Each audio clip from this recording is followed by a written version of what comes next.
The Taste of a Grape. Part 2 of novella written by Zachary Cooper. Narrated by the magic of technology, music from DarrenCurtisMusic.com.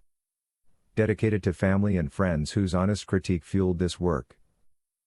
Prologue. When we last followed our team, they had recently lost a few colleagues in combat in competition with an organization known as the Fang within the city. The Fang is not just a loosely organized group of nasty vampires, but they hunt around the world, demanding the obedience of humans, since they find themselves superior.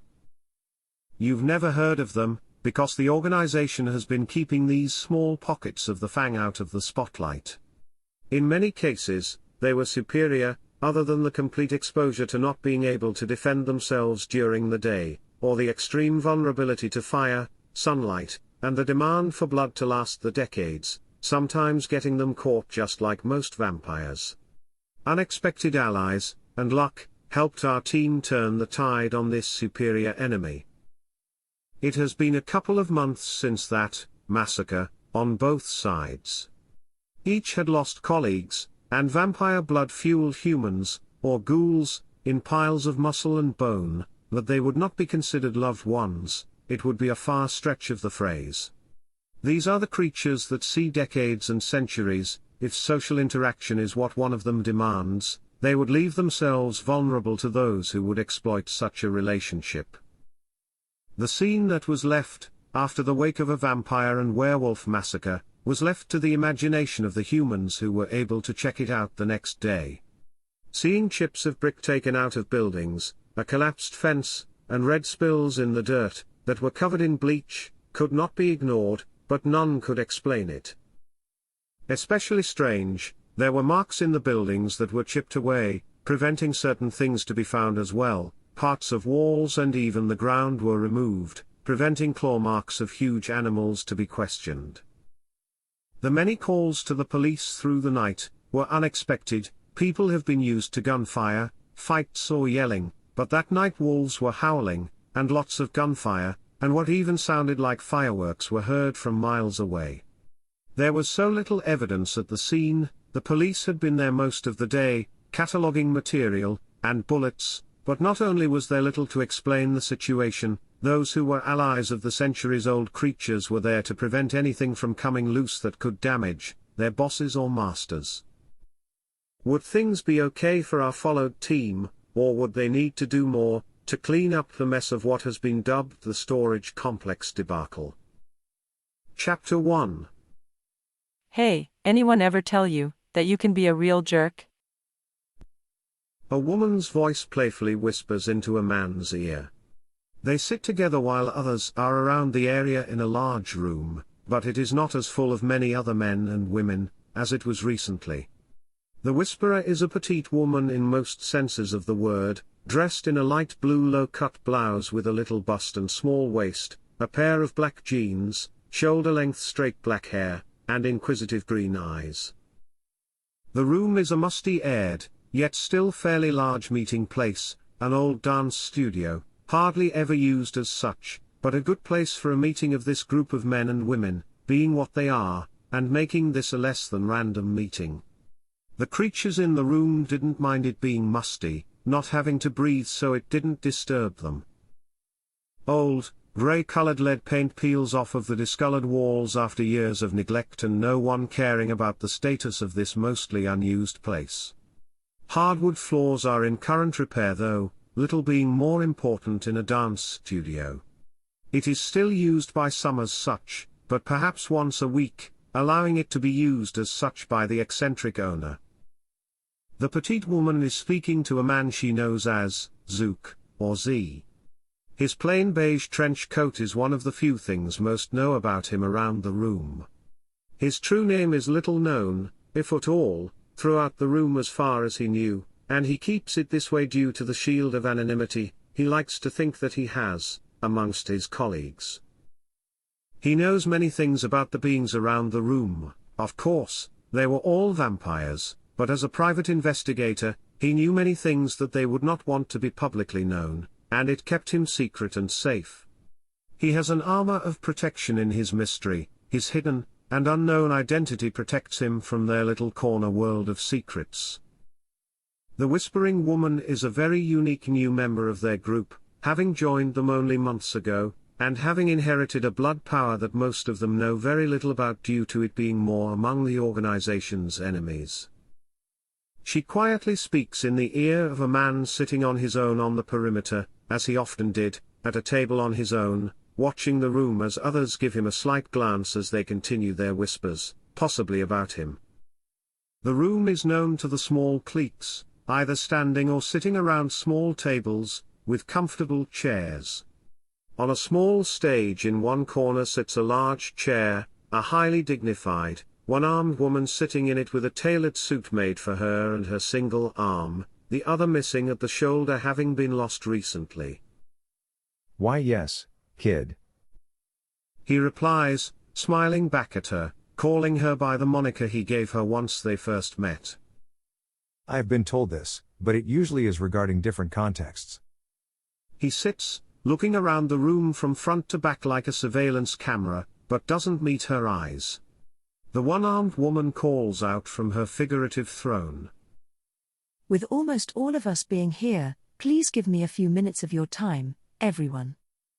The man, known as Z, puts his index finger to his lips, peering at the woman known as Tina out of the corner of his eye, to quiet his conversation with the petite young woman expecting an answer.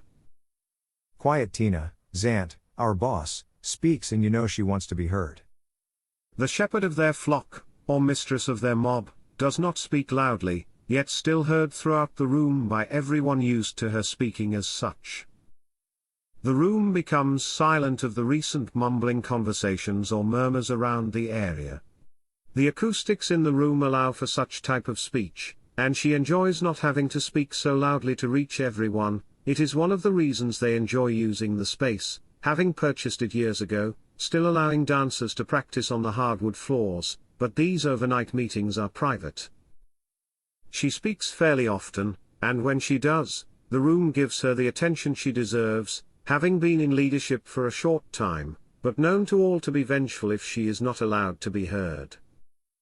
We have an incident we need to handle. Everyone will show themselves, and will speak to me or our large friend back there. She says this. Everyone in the room feels a wash of praise and respect for the woman for some mystical reason as their attention does not waver. She nods her head towards the back of the room, a large man standing near an exit door named Paul, wearing his thick black trench coat, red sunglasses, and a fedora that tops his head. It is known to be one of the fastest and strongest members of their group. He closes the front doors of the studio, which would lead to the reception area, and locks them.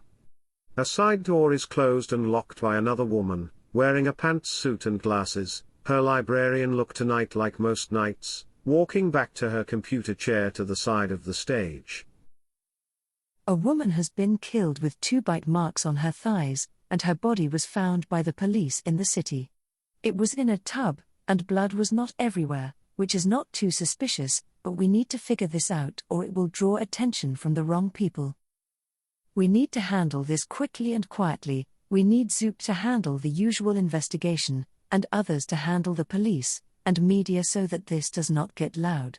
Everyone will stay put for now, till we can make sure no one here is being foolish enough to leave a drained body to where anyone else can find it. Then we will get out of here and figure things out. Many in the hall walk towards the woman on the stage, but since Zook and Tina are closer to the back near the larger man, they both stand soon after she is done speaking, as though it was a thought of their own, and walk to speak with the larger man, with about a half-dozen others. They are seen by the man in sunglasses as he seems to bore into their soul, looking at them intently while asking them each separately if they know anything of the woman who was found by the police. Each of their replies in the negative has them dismissed, and after a nod at them seeming to be done with their needed conversation, walk back to their tables in their separate cliques, but Tina was not done with Z, and their spat. Zukail sits down at the same table he was waiting at previously and Tina sits next to him. Tina whispers to him. I just found out about the bond our blood has on others, and you have been a real jerk. She says this, and slaps him on the shoulder. How was I supposed to know about the blood bond that our blood can have to those who drink it? Those that taste our blood, if they are one of us or not, become a lot nicer to us. I had to find this out on my own. I was with one of my old friends, who finally connected with me after getting used to all this. I asked someone about maybe making one of my old friends a ghoul, a human that has tasted some of our blood and given some mystical benefits of it, and someone told me, you have to give them enough, or they'll just be much better friends from a sort of mystical blood bond. Give some of our blood to humans, or even some of us, and they just get nicer to us, don't they, or even much nicer to us? You don't want to get on my bad side, big guy. I now have friends in high places. I have tasted your blood once before, and that must be why I'm not trying to strangle you right now. Z smiles and giggles. Strangle me? That's silly to those who no longer breathe. Oh, I didn't tell you about that? Didn't we go through quite a bit those few first nights? Actually, kid. Zukail whispers and smiles back at her, referring to her previous nickname. If you remember right, you've tasted my blood twice, not that it matters or anything. I wouldn't take advantage of the situation. He is continuing to look around the room, but just seems to be more observing, watching, and listening around the area than looking for someone specific. He seems paranoid looking around, maybe he is, and cares not how his peers see him. What? Twice? I only remember it once when I was at the operating table sweating under the watchful eyes of monsters who had to think twice about letting me repair their friend from likely certain death, or just killing me out of spite, even though I did nothing to them. This is an attack on me, a subtle drugging but an attack nonetheless. What if I tell the boss? She owes me a favor. Z answers. Telling the boss? Nothing much, kid. We've just become better friends than we were before. Think nothing of it. He says this hiding a smile behind the palm of his hand, holding his head. He nods over at the one-armed woman at the front of the room, still speaking with others walking up to her and being grilled. Zant is busy, and bothering her with this won't get you anywhere. She has done far worse in her time, believe me. You must be pretty upset since you were able to raise a hand against me. Be glad I have nothing untoward in plan with you. You asked whether you could taste my blood the first time during that one party, and during the operation, I did tell you the truth. Tasting the blood of a wolf would either make you go crazy, or you'd lose it offensively, possibly all over our new possible allies. You did the city a service, and everything was true. The wolves often do attack us on sight, and we've agreed to a non-aggression pact. If you saw them in the attack saving you and their friend, you'd be happy you won't see any of them following you down the street, and sneaking up on you. They sometimes do come into the city to hang around, and they have this thing against us. I'm still not sure what. Tina also asks. What sort of effect will this have on me if I taste your blood again? How long do I have till this effect you did to me goes away?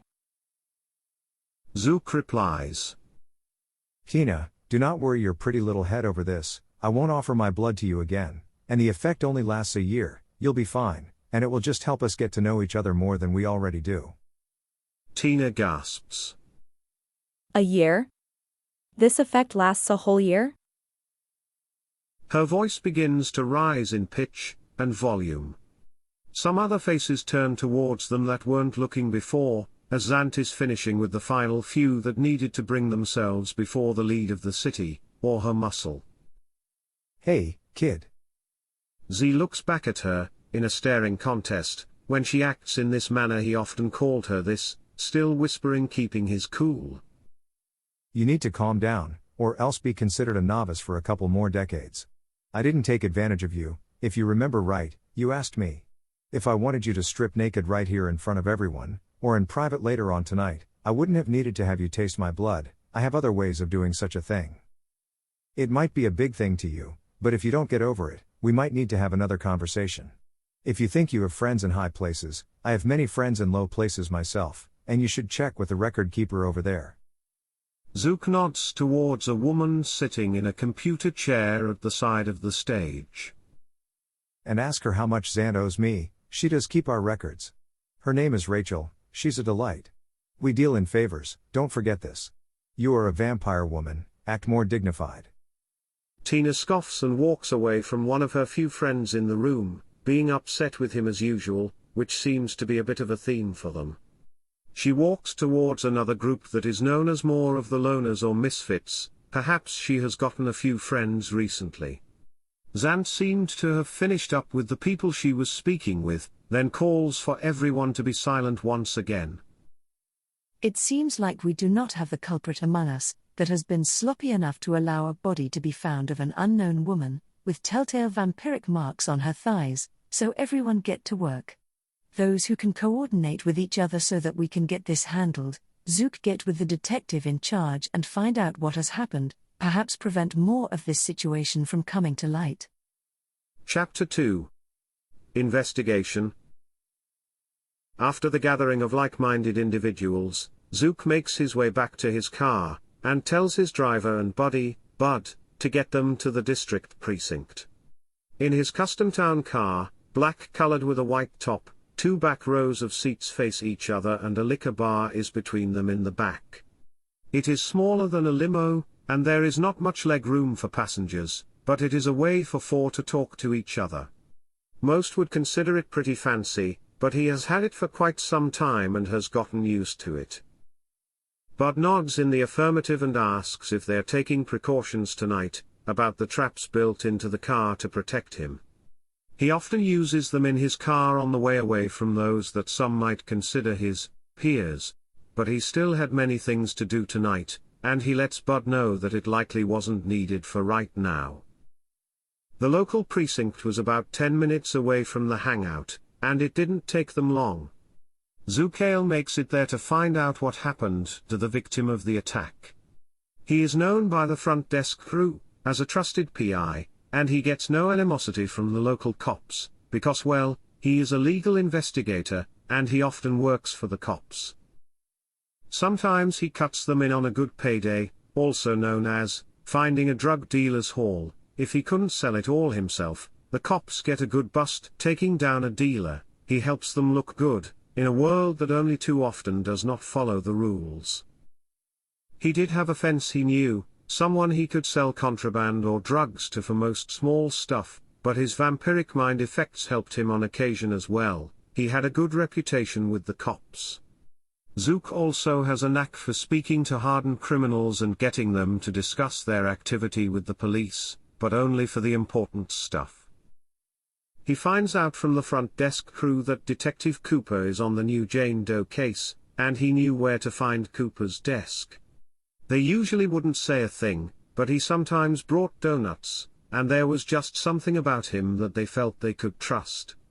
He walks past the front desk into the squad room, a usually messy room full of desks messy with paperwork that had yet to be processed. A few windows lined the army green and grey-colored boring walls. There was still a paper banner on the wall of the break room saying goodbye and good luck, for someone that probably recently left, or was removed from the force for something or another. Cooper was eating an egg salad sandwich from the break room vending machine, usual for him, and saw Z walking towards him, and ate another bite knowing where this conversation was likely going, and he wanted to finish his early breakfast. Take your time, Coop. Zook speaks to him close by. Everyone's gotta eat. Cooper, a midlife crisis, soon enough, detective, probably close to 40 years old or so, takes a sip of his decent cup of muddy coffee from the break room and looks up at the familiar face. I know you are a night owl, Zook, but I didn't think you'd be checking on this one already. What can I say? I draw out the crazy, and I heard through the grapevine that there is a little crazy going on tonight. Zook turns on the charm walking up to one of his contacts within the force in town. Zook, you know I really shouldn't show you our investigation. Cooper seems to think longingly toward the folder. It is not usual practice for the police to offer out an investigation to any private investigator, but he does sort of like Zukail for some reason. It could be the fact that he is forced to like him using vampiric blood, or the fact that he, like some other detectives, is being manipulated by the vampire, who is good with people and his mental, manipulative blood powers, but he also just seemed like a nice guy, you know. He can't resist his smile for some reason. Cooper continued.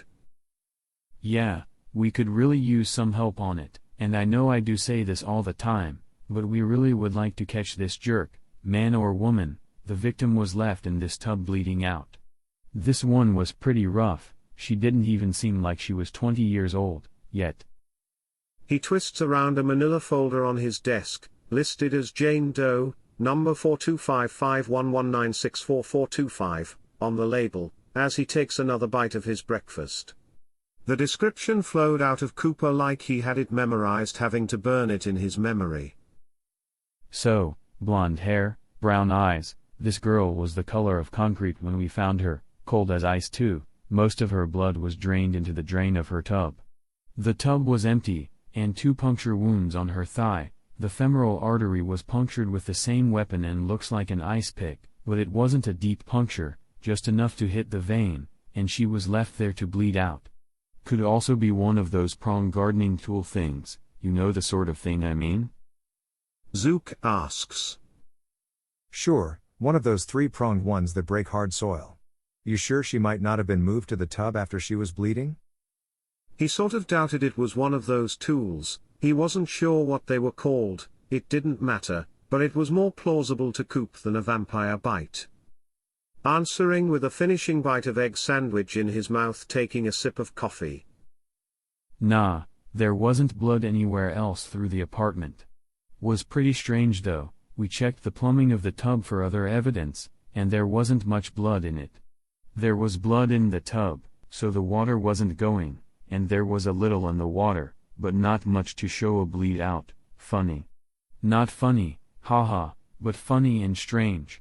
Next, the place was being rented by a corporation. We don't have the funding to look at too much, but we did a little digging. It seems like it might be a shell corporation, owned by one company, owned by another one. We are checking to see if we can find more that might be rented out like this one, but that isn't something we usually dig into. Zook asked. Name of this company? Easy answer from the detective. Company name is Pen 15, so yeah, we got the joke. We have a hacker on the computer of the hard drive, from a laptop in the apartment. The laptop was smashed up, but the hard drive is okay. He just doesn't have much to work with. You can check with him. He is working tonight, trying on the hard drive already. If you want, you might be able to check with the city morgue out of the hospital as well on the body, to see if they have found anything tonight if they've gotten a chance to look yet. Zook replies. Maybe, I'll check with the Fonz to see if he's found anything on the machine yet, and I might check in on the body. Kids these days and their computers might be showing something. You said he's back there? Hey, before I head back there, can you get me a cup of coffee from the break room? He points over at the sitting coffee pot in the break area. Cooper has no problem getting his buddy a cup for the night. He trusts him with anything. Zukail takes a look around to see if anyone is watching, and checks out the file for info. Before closing the folder and sliding it back, Z keeps the address where the victim was found in mind from the file. He looks around, pulls a notepad out of his pocket, and gets down the address where the victim was found, along with the Jane Doe number on the folder for later, 4255119644425. Cooper smiles a bit, as he was walking back. You know Art hates it when you call him that, everyone knows it though. He walks back and hands him the paper cup of coffee. Zukail stands to begin to walk to where he knew Art would be, down the hall to the computer gear. Then he shouldn't have been born looking so much like him, or his parents shouldn't have named him Art. It has to be done. See ya, Coop. Cooper calls down the hall. You should join the force, Z. We could use a clever guy like yourself. Zook calls back. Nah, not till they issue laser swords with the pepper spray. He walks away with his coffee, which he has little intention of drinking, and walks down the hall knowing his next stop. Knowing he doesn't have many contacts at the hospital, he sends a text to Zant with Jane Doe and the number he got from the file, City Morgue, so that someone can go and take a look, since he has a few places to go. He also makes a pit stop in the bathroom near the tech room to dump the coffee in a sink. Zook makes his way down the hall, knowing where to find the computer geek, the one that this precinct has on staff. He loves the guy though, he is a little obsessed with computer stuff, but it is a sign of the times, and someone has to be. The man is about 30 years old, always has a 5 o'clock shadow no matter the time of night, when Zook ever sees him, and drinks terrible smelling soda to keep awake while working. He thinks the guy spikes it while working, but he can't tell with what he spikes it, not that he cares that much. He also wears some protective glasses that help his eyes against bad light, or so they say. He walks in, turning the handle without knocking, trying to surprise him. Hey Fonz, how's it going tonight? Z walks in with a wide smile, as Art jumps out of his chair surprised. Ah, bitch, I could have been watching porn on this thing, don't you knock? Zukail answers. On a work computer, or computer from a victim? Either way, you should be more ashamed than usual doing that sort of thing. Naughty, naughty, if you do get some home videos, you'd let me watch, wouldn't you? No, old man, what are you doing here? Art asks, pressing his hand to his chest, trying to calm his too fast beating heart. Well, detective. Art wasn't a detective, he was the local precinct's hacker, but he had a few computer certifications that made him better than most in town, at least he thought so. I'm on the new Jane Doe case. Coop told me you were working on the victim's machine. I'd like to check things out too. He got a job here years ago, and Z's been thinking about bringing him into a set of people he can count on sometimes for certain things. He'd of course be a computer or tech guy for him, doing computer-like stuff to help him on the job, either finding people or getting into computers when it wasn't so simple to get into them. So many people just put their password on little notepads next to their computers, seems silly really. Art blurts out. That's not how things work, Zook, you know that, I can't give you a thing, get out. A half-hearted point at the door directed the man out, but he needed to know anything on the machine. Zook tries to convince him otherwise. Art, come on, you have to help me out here, what are you up to? The Fonz answers. You don't work here, P.I., I can't show you a thing, get a move on. Zook tries another avenue. My brothers Andrew and Grant, want to know a bit more, Fonz. He pulls out a $20 and a $50 bill, getting the hacker's attention.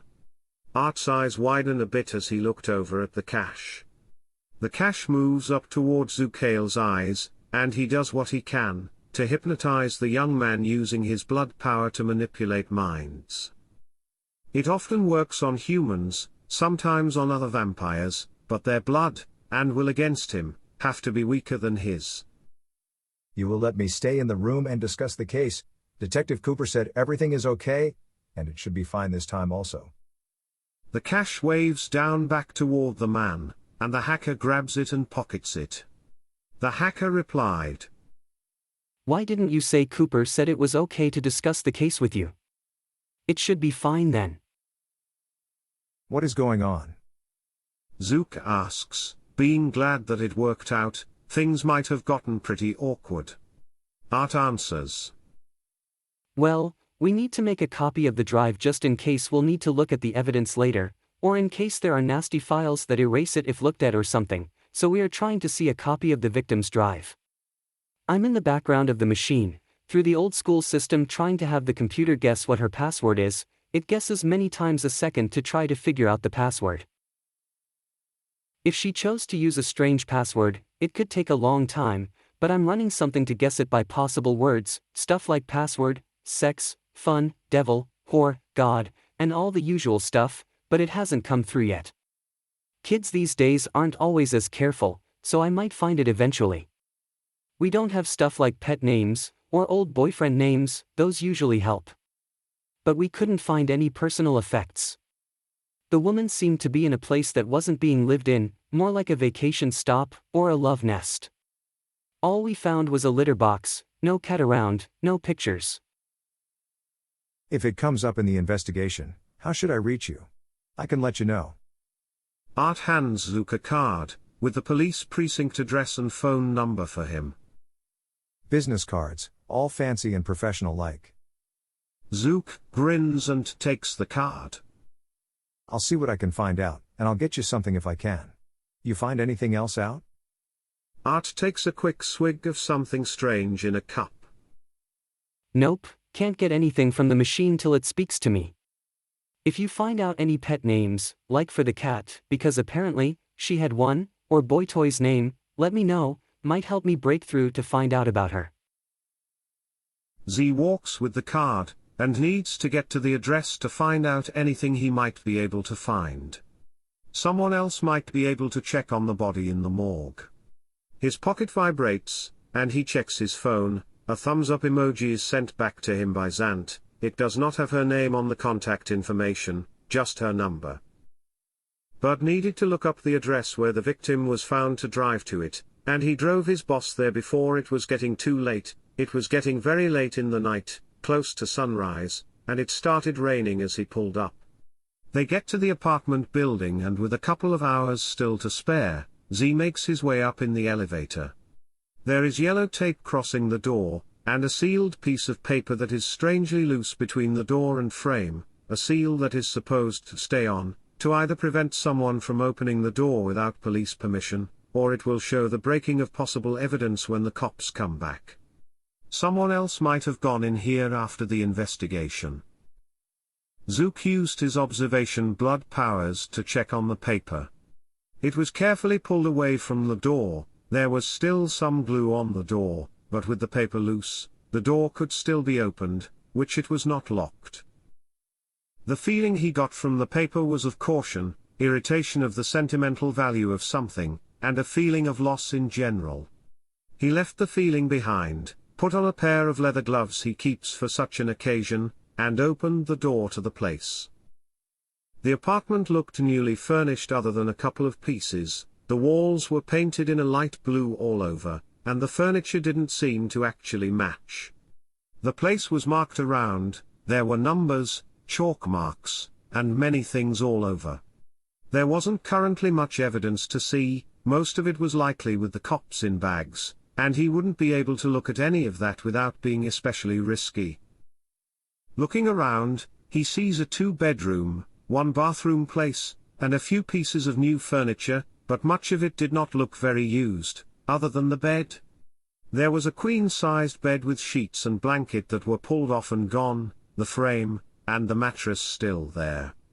There must have been some evidence to check on from the blankets. Zukail turned on his heightened sense of smell and could smell fingerprinting dust, chalk, cat litter, and cat, or cat hairs. Looking around, he does find the litter box, with no marking on it, other than it was used but the cat wasn't in the apartment. Looking around, there were only a couple of new lounge chairs. The couch in the living area was satin most, it had the scent of sweat and sex, likely used a few times by the victim, but he wouldn't know yet. The coffee table had no magazines, but some cup stains.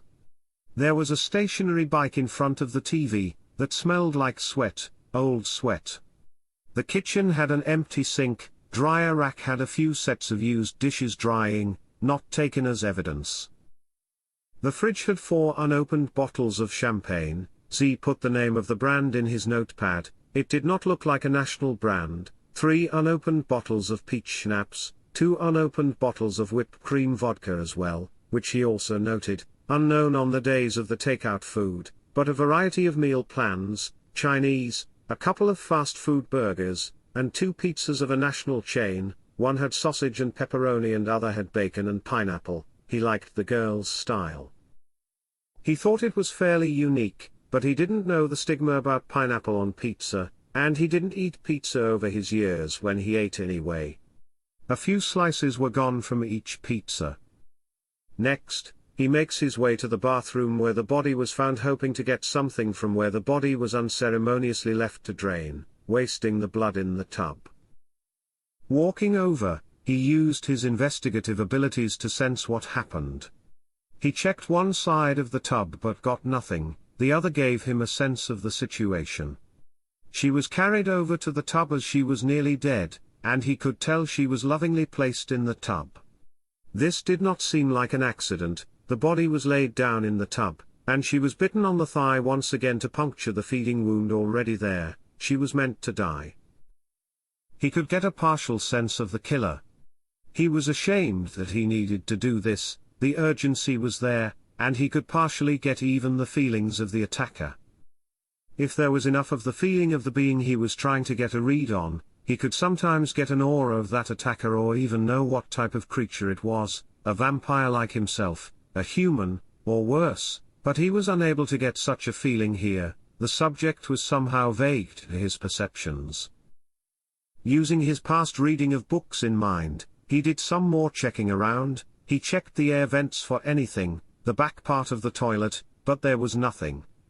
He checked under the bathroom sink, and there was a handgun there, which he left just in case. Searching more, he found a wooden stake hiding in the kitty litter, which he did take, which certainly did bring up some suspicious possibilities.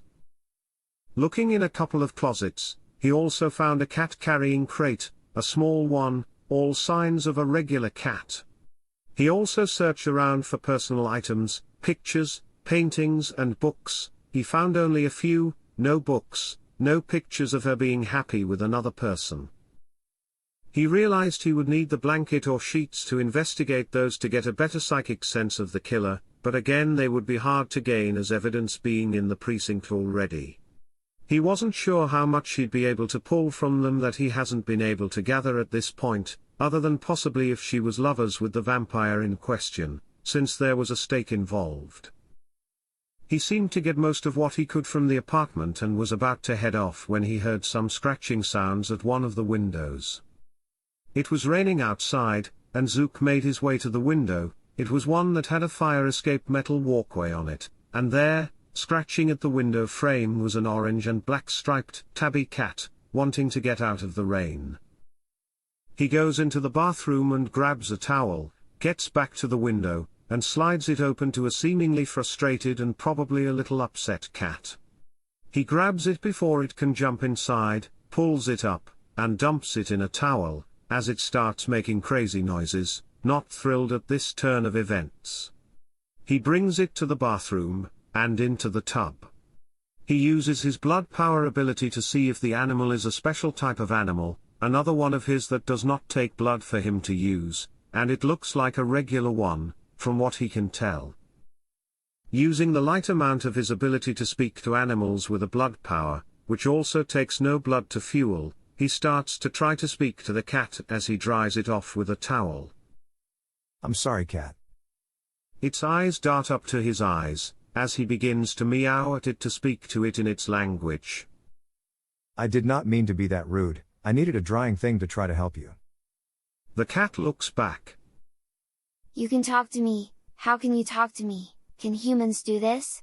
It is strange, but I do like it. The nice lady that lives here never talks to me like you are talking to me, even when I tell her that she needs to do things. You are not the lady that lives here. Where is the human that takes me around to new places so many times? I hope she did not leave without me this time. She is no longer alive. The cat asked. Oh, what does that mean? Well, have you ever stopped a mouse or bird out there? Pointing out the bathroom window. And it was not able to breathe anymore, bleeding and not moving? That is what happened to the human who lived here. The cat replies in a more somber tone. Oh, that is sad. She was my human, she was nice, she gave me sweet foods, and real soft food sometimes hard strange tasting foods too. Water and a sort of white water that was, what is the word? I don't know, white water and it tasted different, a good different. Are you going to give me sweet foods and feed me real food? Z giggles. Ha, you're human. Well, it depends on some things. I do not often have pets around. What sort of things can you tell me? Zook brings the cat and towel into the living room and puts them both on the couch. The cat rolls a little bit more on the towel to help dry off. The cat continued to meow and stare at the thing that can talk to it, a new sensation. I can tell you some things about the nice lady. I don't understand the things she was saying like I am understanding you, but she was nice, but the man she saw sometimes was not very nice. I was not able to be around when he was around. The nice lady and I would often sit on the couch there, watching the metal thing over there.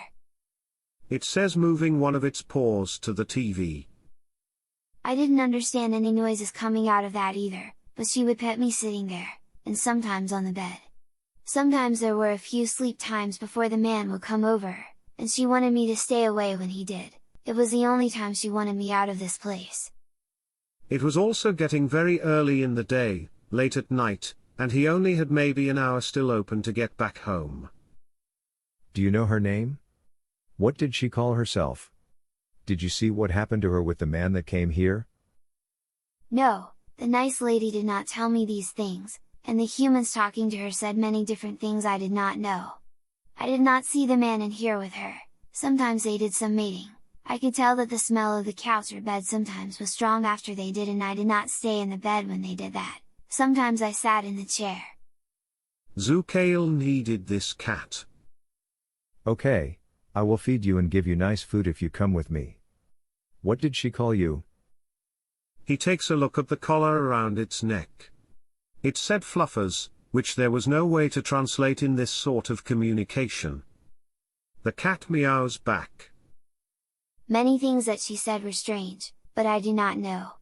She said the words, no, eat, out, friend, sleep, fluffer, she said no, loudly, bunches of times. That must be my name, no. Zook told the cat. You need to get into the carrying thing so I can take you to my home. Are you a boy or girl cat? The cat meowed back. I am a girl cat, but can I not just walk by you? I do not like that thing. Zook doesn't often deal with pets. I guess so, we should not bring it anyway, just follow me out of here. I sleep for a long time during the day, so I will have some of my friends help you. I will have them get food, litter, maybe a couple of toys. The cat showed a strange smile on its face. Oh, that is very nice of you. I sleep a long time during the day also. I will call you human, but you aren't, you do not smell like one. He answers. No, I am not human, I have not been for a long time. The cat felt much drier from the towel and got up. Well, okay, you sort of smell like the man that comes into the place when I am not supposed to be there. I'm not sure what that sort of smell is. Hey, before we go, my human that lived here, was eating something she never let me have. It is in the weird box where she keeps her food, can I try some? What stuff do you mean? He goes into the kitchen. He is wary of taking food or treats due to evidence. The police could find him out somehow. She answered.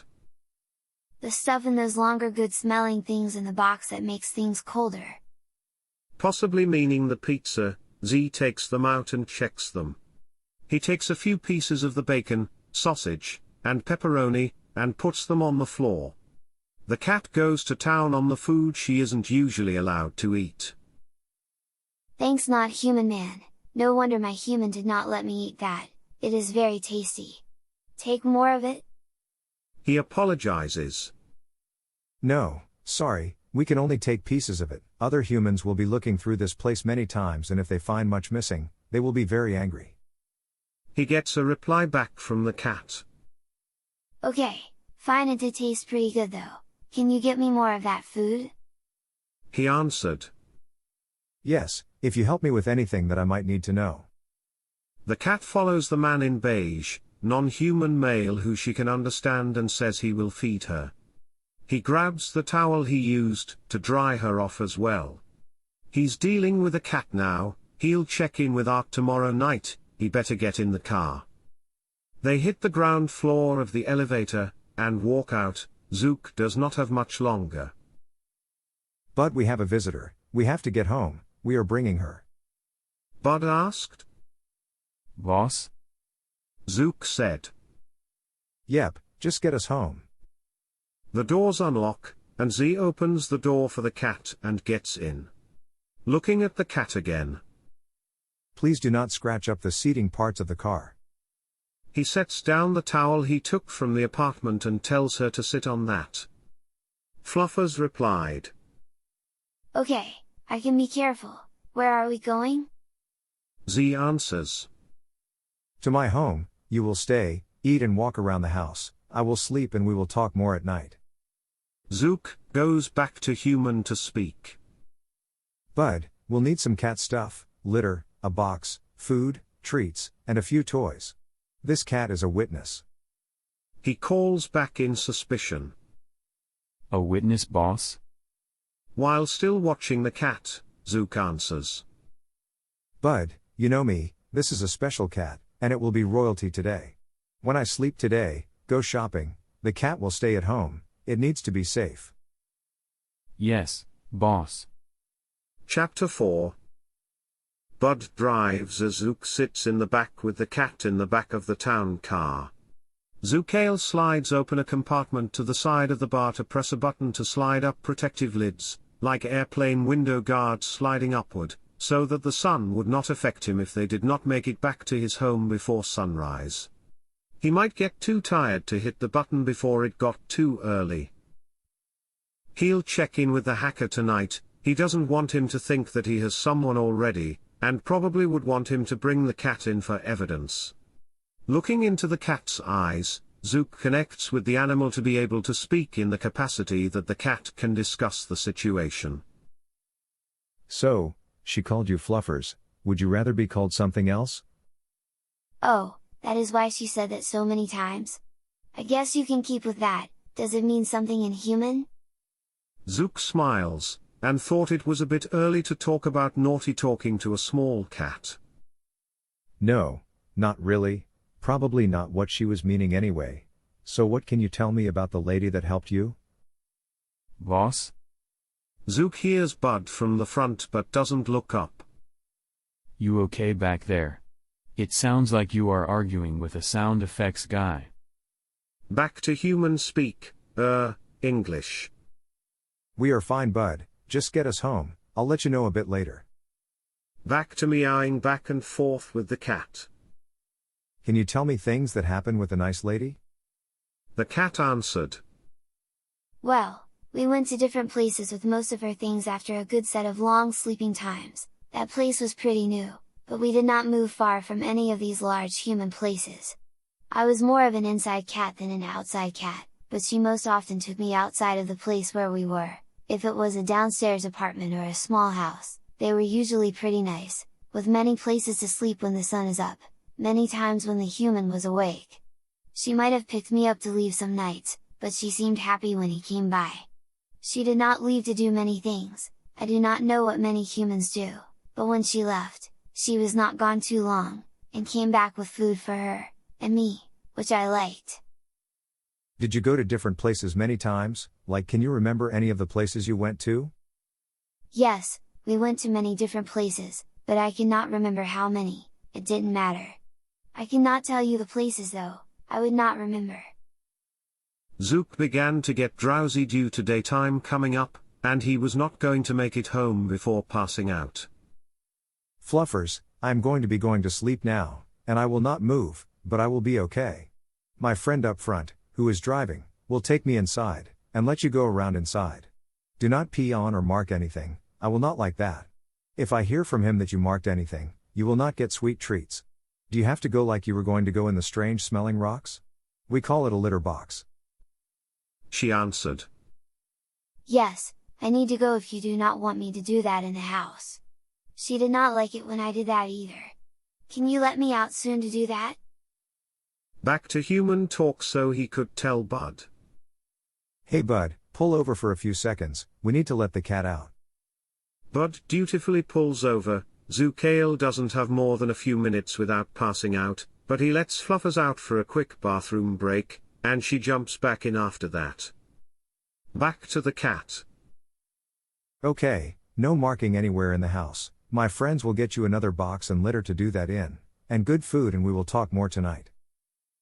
Zukail was struggling to stay awake. He reached under the seat to punch in the code to open the compartment under his seat so that it would allow him under it. Popping out, it allowed him to move it out of the way and he got in. Before he covered it up, he had to let Bud know the deal with the cat. Back to human speech. Bud, let the cat inside at home. Someone needs to go shopping for the cat. Don't let it down with me, but it can roam around. Get a litter box, litter. He lets out a yawn. Real food, no dry stuff, cans, treats, and toys, and let her check the place out. Catnip too, get some of that if you can. Shortly after he was able to finish the sentence, he pulled the protective cover to block the light from coming close to him, blocking his tiny compartment. The sun rose and Zook was out like a light. The next night, Zook woke in his usual bed, no cat around. He was glad. He was pretty sure the cat was a normal one, but in this world, who knows, it could be some mutant cat or a werecat. He wasn't sure if there were those, but he knew of werewolves of course, and he had heard of wererats but knew nothing of their system. He knew the aura of a werewolf was much different than a regular wolf, and this cat's aura seemed plain, like when he went to the zoo, which he still did. Z dressed comfortably. He didn't have anyone he needed to impress so far tonight, but it might come to it eventually. He walked upstairs to a bunch of store bags, and a comfortable cat sitting in the lap of a comfortable driver petting her, and she seemed happy. Bud picks up the cat off his lap. You know, I'm really more of a dog person, but this cat is all right. Don't let her hear you say that, man. Zook smiles back at him. Bud covers his mouth. Oh, sorry, could be the food, we gave her some stuff, and we got a litter box, she should be fine. Zook tells him that the cat can't understand him, but it is fine, and lets a smile loose on his stoic face. Zook looks into the cat's eyes. Are you okay? Need food, water, anything? No, I'm okay. This human took care of me. Can I keep him? Zook takes the cat, doesn't lose eye contact, and tells Bud to clean off the couch, and asked if he got one of those hair clean things. Bud says, It hasn't come up, boss. The litter box is in the bathroom. Zook continues. Well, it has now, hasn't it? Either you or one of the guys go get one to make sure this place doesn't go bad. He brings the cat to his study, a medium-sized room in his not-too-big place, and sits her down in one of the two comfortable chairs in the place, two of his favorites. The study is comfortable with large chairs, and books surrounding them along two of the walls on shelves, and darker colors on the walls to bring more of a restful feeling over brighter colors. He walks over to a record player and turns on some non-vocal stuff to add to the calm of the room. He did mostly have non-vocal music in this room so that he could read but have something on in the background. Before getting into the needed conversation, he calls Art, the hacker. He pulls the card from his wallet, dials the number, and gets the last name to find. The phone goes to voicemail, said it is a non-emergency line. If you have an emergency please hang up and dial 911, this went on, till he can dial in for Art, but he doesn't catch him, he could only leave a voicemail. Yo, Fonz, it's Z. I think this thing is spelling your name wrong cause I see on your card it is Gables, but I know your name is Fonzarelli, right? It took me a second to find the right voicemail box. Anyway, try Fluffers as a possible password too, with an S at the end, that might help. She could change it to a Z or something, you know what to check for probably. Call me back if you get a hit. He looks back at the cat to speak with her. Okay, so you were telling me about what was going on with your human. There would be sleeping and wake-up times between when the man would come by to see her? The cat meowed to be understood. Yes, so many times of long sleeping before the man came by. I'm pretty sure they mated, but could not easily tell. She usually got a bath after he was in the place also. She smelled nice, but she seemed sleepy. She would usually rest the not sleepy time, the time after that she would be happier, walk around the place where she stayed, using the strange exercise things she brought around. That was one thing she liked bringing around with her to different places, other than the cloth coverings, and me, the strange exercise thing. She would carry it herself to different places, and it would usually smell, I didn't like that thing. The bike thing you mean? I don't know what it is, but it was by the long chair thing, in front of the warm noise box. Anyway, after a couple of times when the man comes over, we would go to another place. Not sure how she knew about the places, but she would have one of those metal things, like yours we came here in, and it fit the exercise thing, and a small number of other things she kept moving around with her. Usually, when she went to a place, it had chairs and noise boxes in them already, and the places where she cleaned herself got warm and steamy when she was in them. Then her mate would come over after a few more long sleep times, they made it a couple of times again, and then we moved again. I did not mind it much, but this happened many times, I would not know how many, I lost count. Every time I could come in, his scent was usually mostly gone, but it does sort of remind me of the smell of the chair here, and some of the other smells around the house. Has he been here? Z meowed back.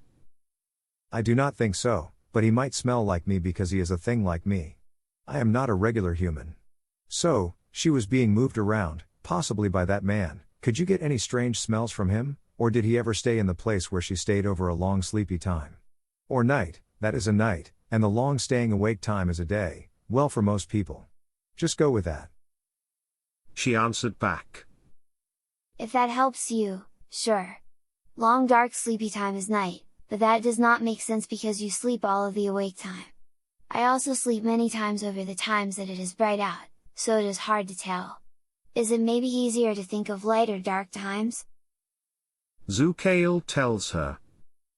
Never mind, that is not important. What about him, can you tell me anything? She answered. Well, one time I did see them mating, they were both making noises, but I was outside and did not want to disturb their mating, it would not be nice. He did bite the sticks that come out of her body, like these out of mine, he had sharp teeth like me, but she seemed to like it when he did that though. I did that a couple of times being playful, I bit her finger or her hand when she put it in front of me, and she did not like that. I did not think it was fair. I know the smell of blood, and when I was able to come back in, after the next dark time, she did sort of smell like that, and she was a little sleepy again. Zukail answers back. He is a thing like me, these things with hands where I can pick things up, they are arms, the things that I walk on, they are legs. You have all legs. Do you know if he did not like her for some reason? Fluffers tried to understand. Oh, okay, arms, legs, well human talking is hard. Anyway, they did like each other, unless the mating was not the way I think of mating. He tried to clarify. That is not what I mean, do you know why he might want to hurt her? Did you hear anything from a few long dark times ago? Anything else you might be able to give me? Humans have things that make them leave the places they live for a long time, called a job. Do you know if she had one? Did she sit at a computer for a long time? It is a plastic or metal thing, come I will show you. Do you know if the man knew about you? He walked Fluffers over to his upstairs computer with the lounge chair in front that swiveled to a basic computer, he turned it on. Not that I can think of, I'm not sure how much he might have known about me, and she had something sort of like this, but she did not sit at it very long. Another question Fluffers, did she ever try to do anything before this man came over?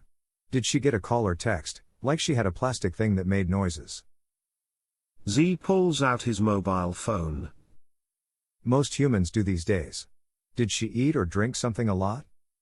She did not drink much but the water I think, until about the time when he might be coming by, well maybe. It isn't something to pay attention to, you know? The time is tough to think about. She got strange when she did, but then she drank foul-smelling stuff when she heard some noises from the plastic thing like you showed me, and then a little bit before she wanted me to leave for a little bit, she would drink the other stuff from the cold box, she would drink it many times. Zukail gathered a bit of info from this. She likely was a paid woman, a person who was paid and fed by another vampire. She worked out, ate well, and would maybe have sex but likely more often was fed from by her keeper. The one who fed on her liked liquored up blood, she might have needed to be drunk so he could get a bit of a taste from it. Her rent was paid, and she went out for small stuff and moved around all he needed for safety, but he wanted to find out why he did not need her anymore. He fed one last time the other night for some reason. Many vampires wanted to keep track of who they fed on, and if they could handle the costs, they kept them safe and made sure they didn't give blood at the Red Cross or donated plasma. He likely knew about the cat, but probably not knowing her as a possible witness. He'd need to find the vineyard where the champagne was from, and hope he can get a fix on where they sold so he can check on that. If they sold all over it would be harder, but if she bought from them, it could help. He guessed with all the liquor, that whoever he is looking for liked to drink drunk blood. Now it was likely confirmed. If he was lucky, the vineyard would have a listing, or if they sent it to her they'd have other addresses. She asked. Oh, I have a question for you, non-human. Go for it. She went for it. Why do humans wear cloth coverings? Plus, where did that light go? He smiles and answers her. Current times for humans are modest about their bodies, and dangling body parts if they were walking around. Long ago we used to not wear so many of them, but running is pretty hard for us without them. It is also easier to clean the cloth coverings than clean ourselves if we spill food on ourselves. What light do you mean? Fluffers looks back. That light, I see it, but I can't stop it. I saw it all the time at my human's place, but I could never catch it. It always appears in different places also. I can't get it and it is driving me nuts. What do I call you? Zook smiles. You can call me Z. Not sure what you are meaning by the light, but I will see what I can do. Let me know if you find it here and we can hunt it together. Z, that is a strange name. Okay, well, I'm bored with all this talking, even though it is new and strange talking to a human, or non-human like this. I got some toys from the large humans, do you want to play? No, thanks Fluffers, I have things to work on, and think about. You can play with anything you want. Are you hungry or thirsty? Yes, I want some of the meat stuff like was on that good smelling stuff from my human's cold box thing. Zukail got up and walked to the kitchen with the cat on his heels to see what his humans' retainers that he kept around the house were able to buy for the cat. He also took the cat litter out of the bathroom and put it in a more accessible place, so that the cat could use it when needed. The bathroom door usually stayed closed. He was preparing some food and thought of the conversation. First, to his knowledge, the animal-speaking blood power he had, worked on normal animals alone, at least it was supposed to. Other than the grammar, which probably needed a little bit of work, the cat seemed very much to not speak like a supernatural thing. He could use a little practice, and maybe even teach the cat some English, so that he could practice his different abilities he was practicing. He wanted to work on an animal blood power that manipulated their mind as he can do with people or some other vampires. That needed a bunch of practice though. He probably could have gotten a pet by now. He gets a call from Zant, the boss. We have to get together with everyone tomorrow night, not urgent, but we might be dealing with some fallout from the last encounter. We'll consolidate some info, and see what everyone has found. Meet tomorrow night, usual place. Couldn't exactly go over too much, the world could be listening. It was a shame that they can't trust technology. Sometimes it was helpful, but it could also get them all killed one day. On his way to the basement, where he can just walk instead of being carried, he passes by Bud, who is coming back in with another set of bags. Today, if you need rest that is fine, but either you or the other guy, Steve, need to get out and get a laser pointer. 5. Let's consolidate some info. The next night, Zook wakes up, gets dolled up, suits up, and is ready to get to the next gathering with the info he has been able to gather, hoping to get a bit more and help them figure things out. Before leaving his man cave, he grabs one of his beige trench coats, one of many. He walks his way upstairs and makes a point of calling for his new pet. Maybe it is a bit better to have something to say hi to, instead of friends who worked for him. He asks how Fluffers is doing and asks if she needs anything. She replies, No, the other humans have been nice to me. are you going to be here again? You look different, you have different cloth coverings on. He answers, happy that she made things so simple. Yes, I am going to meet other people like me to try to help find out what happened to your human. You can stay here, do whatever you want, do not mark anything, it is not nice. Yes, my non-human, I have the dirt box to use. Bye. Zook asks Bud if he was able to find a laser pointer, and he pulls it out to give to him. He tells Bud they need to get to the dance studio for the next gathering, so he can get the car ready. Bud heads to the garage. Around the corner, on the way to the garage, Zook finds where the cat has rested and turns on the laser pointer right in front of her. The reaction is unexpected. Fluffers arches her back and her hair stands at attention as she immediately hisses at it. She quickly pounces on it as well, and Zook walks around the corner making it disappear again, towards the entrance to the garage from inside the house. Before he closes the door, he sees the cat running down the hall to get his attention, but he closes the door before any discussion. Bud drives him to the gathering, which isn't too far from his place, and waits outside like always. He set in one of his new audiobooks, he is separately listening to, when he had to wait like this. Zook walks in and looks around.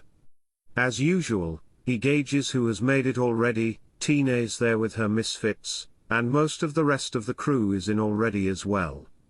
He guesses he lost a little time, messing with the cat. A few more had to filter in, but they eventually got things started again. Zant speaks in her calm tone. Okay, what have we been able to find out so far? Zook raises his arm getting Zant's attention, and Petey, a known, kooky guy, who rarely had things to contribute to the gathering, other than comedy relief, stands up and has something to say. Okay, I have something that needs to be known. He tries to say this in his serious voice, which could either lead to a joke he heard over the last decade, or something to bring to the collective. I know a few doctors in the hospital, you know, where they stay, and I was able to use the info given by the nice lady up there, a princess among men and women, the Adonis, no female Adonis. Who was the female Adonis? Petey, please, help us out. Zant calls out. Petey smiles, and says in a playful tone. Oh, sorry nice lady.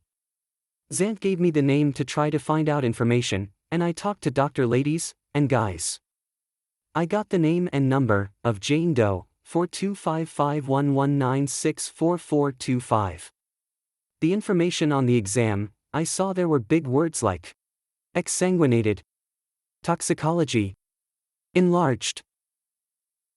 Petey. Zant shouts. Sorry. Okay. All the playfulness leaves his voice. I found out that the lady, who was killed of blood loss, doctors found an imprint of a J and S imprinted in her neck, likely from choking with the hand covering the necklace and pressing down hard. They didn't know how it could have been imprinted on her neck, but there was nothing in her personal effects, from what the doctor ladies had that showed it, and they don't know about anything if it is with the cops, it was not listed. She was drunk, like really drunk, her blood alcohol content showed at 0.20, which is over double the legal limit, and she had most of her blood gone, not that she was driving, but if she was driving, meant she would have been all over the place, or passed out tired. Oh, I know, Helen of Troy. Good, thank you, Petey. Zant smiles back at him. The female Adonis. She was pretty, right? Petey answers his question, to himself, from earlier.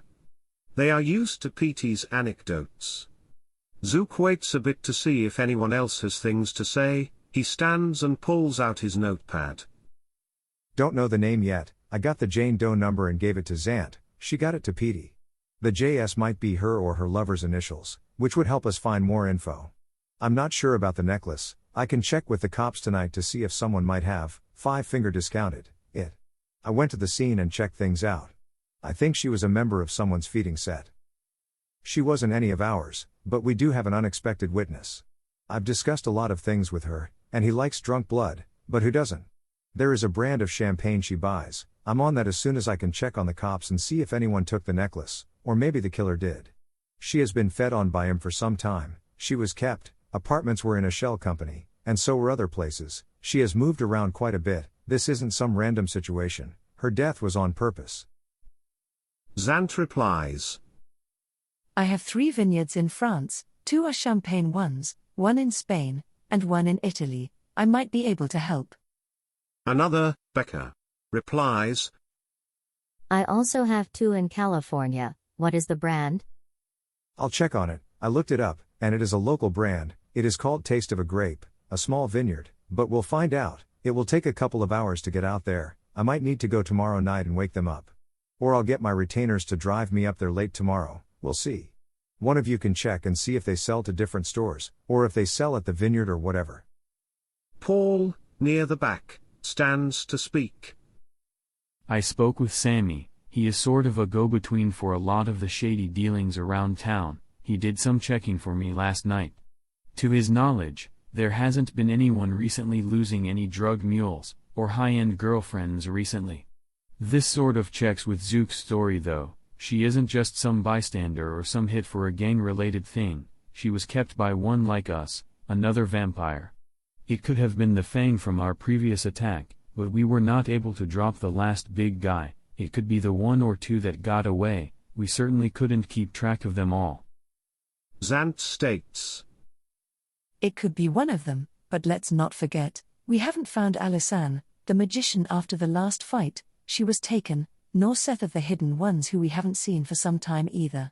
I've tried to summon them both mystically and it has not worked, but there could be a ton of reasons why. I'm not worried they are mixed up in this, I'm worried about worse. Find out more of this, everyone, this is not some small murder, something else is happening here. Alisane's blood family has been calling about her, and we don't want to have them come down, but we might not have another choice. She is an important one, and her being lost does not look good for us. Get a move on, we need more from everyone. Zook stands up and walks his way out, and is intercepted by Tina. Zook, you find a witness? Is she back at your place safe? Can I help? Who is it?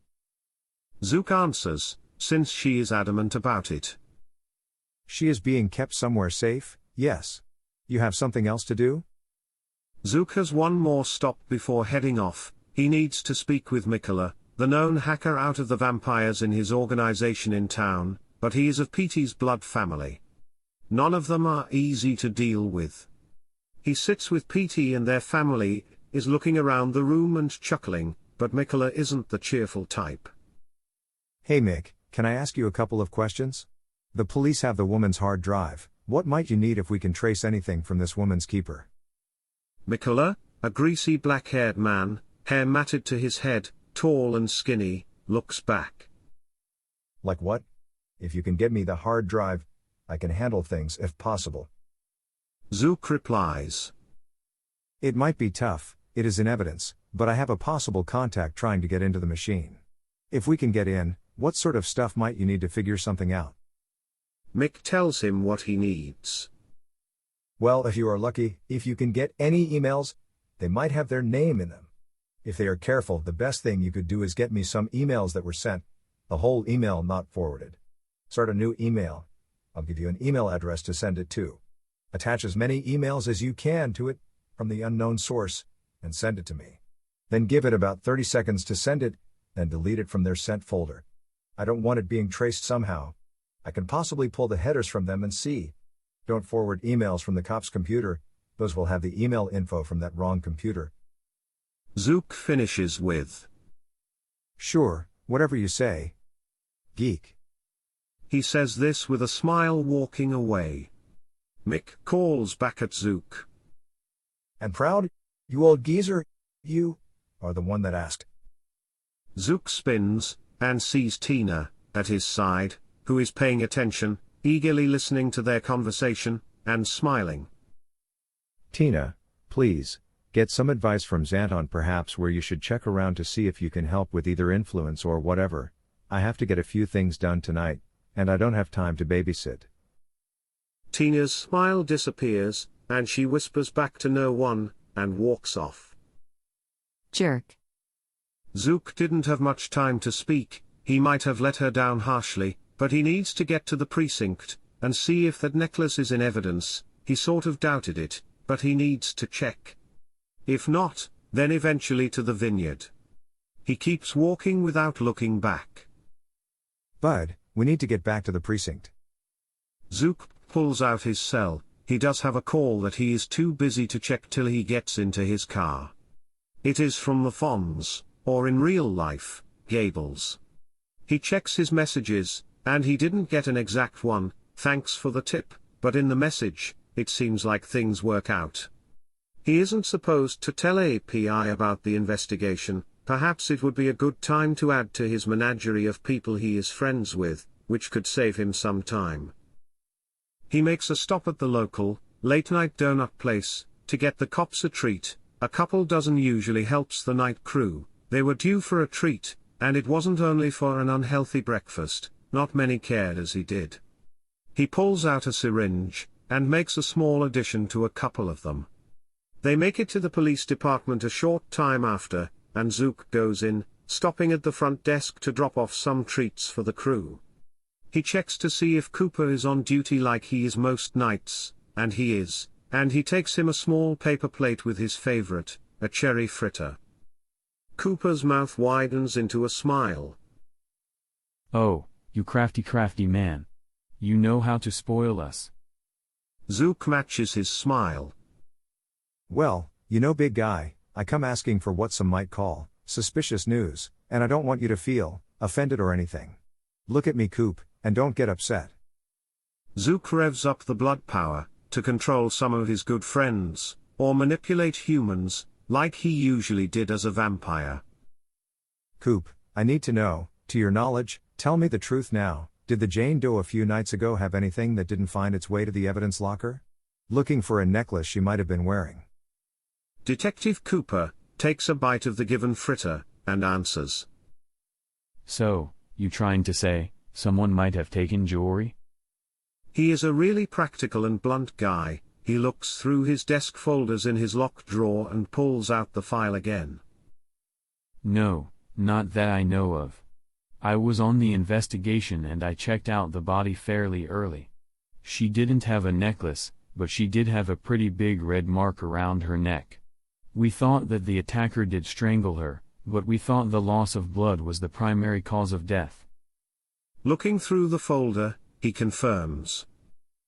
Yep, no jewelry, she didn't have much, a few sets of clothes to fit in a couple of suitcases, which she also had, the cat carrying case, exercise bike, litter box. We still haven't seen the cat. Zook takes a couple quick notes, then asks. Have you been able to find out the victim's name yet? Cooper answers. No, sadly, we've looked around. There was some evidence that drew us to something, but we'll need the warrant to speak to them, some liquor she had, but I can't go into too much detail.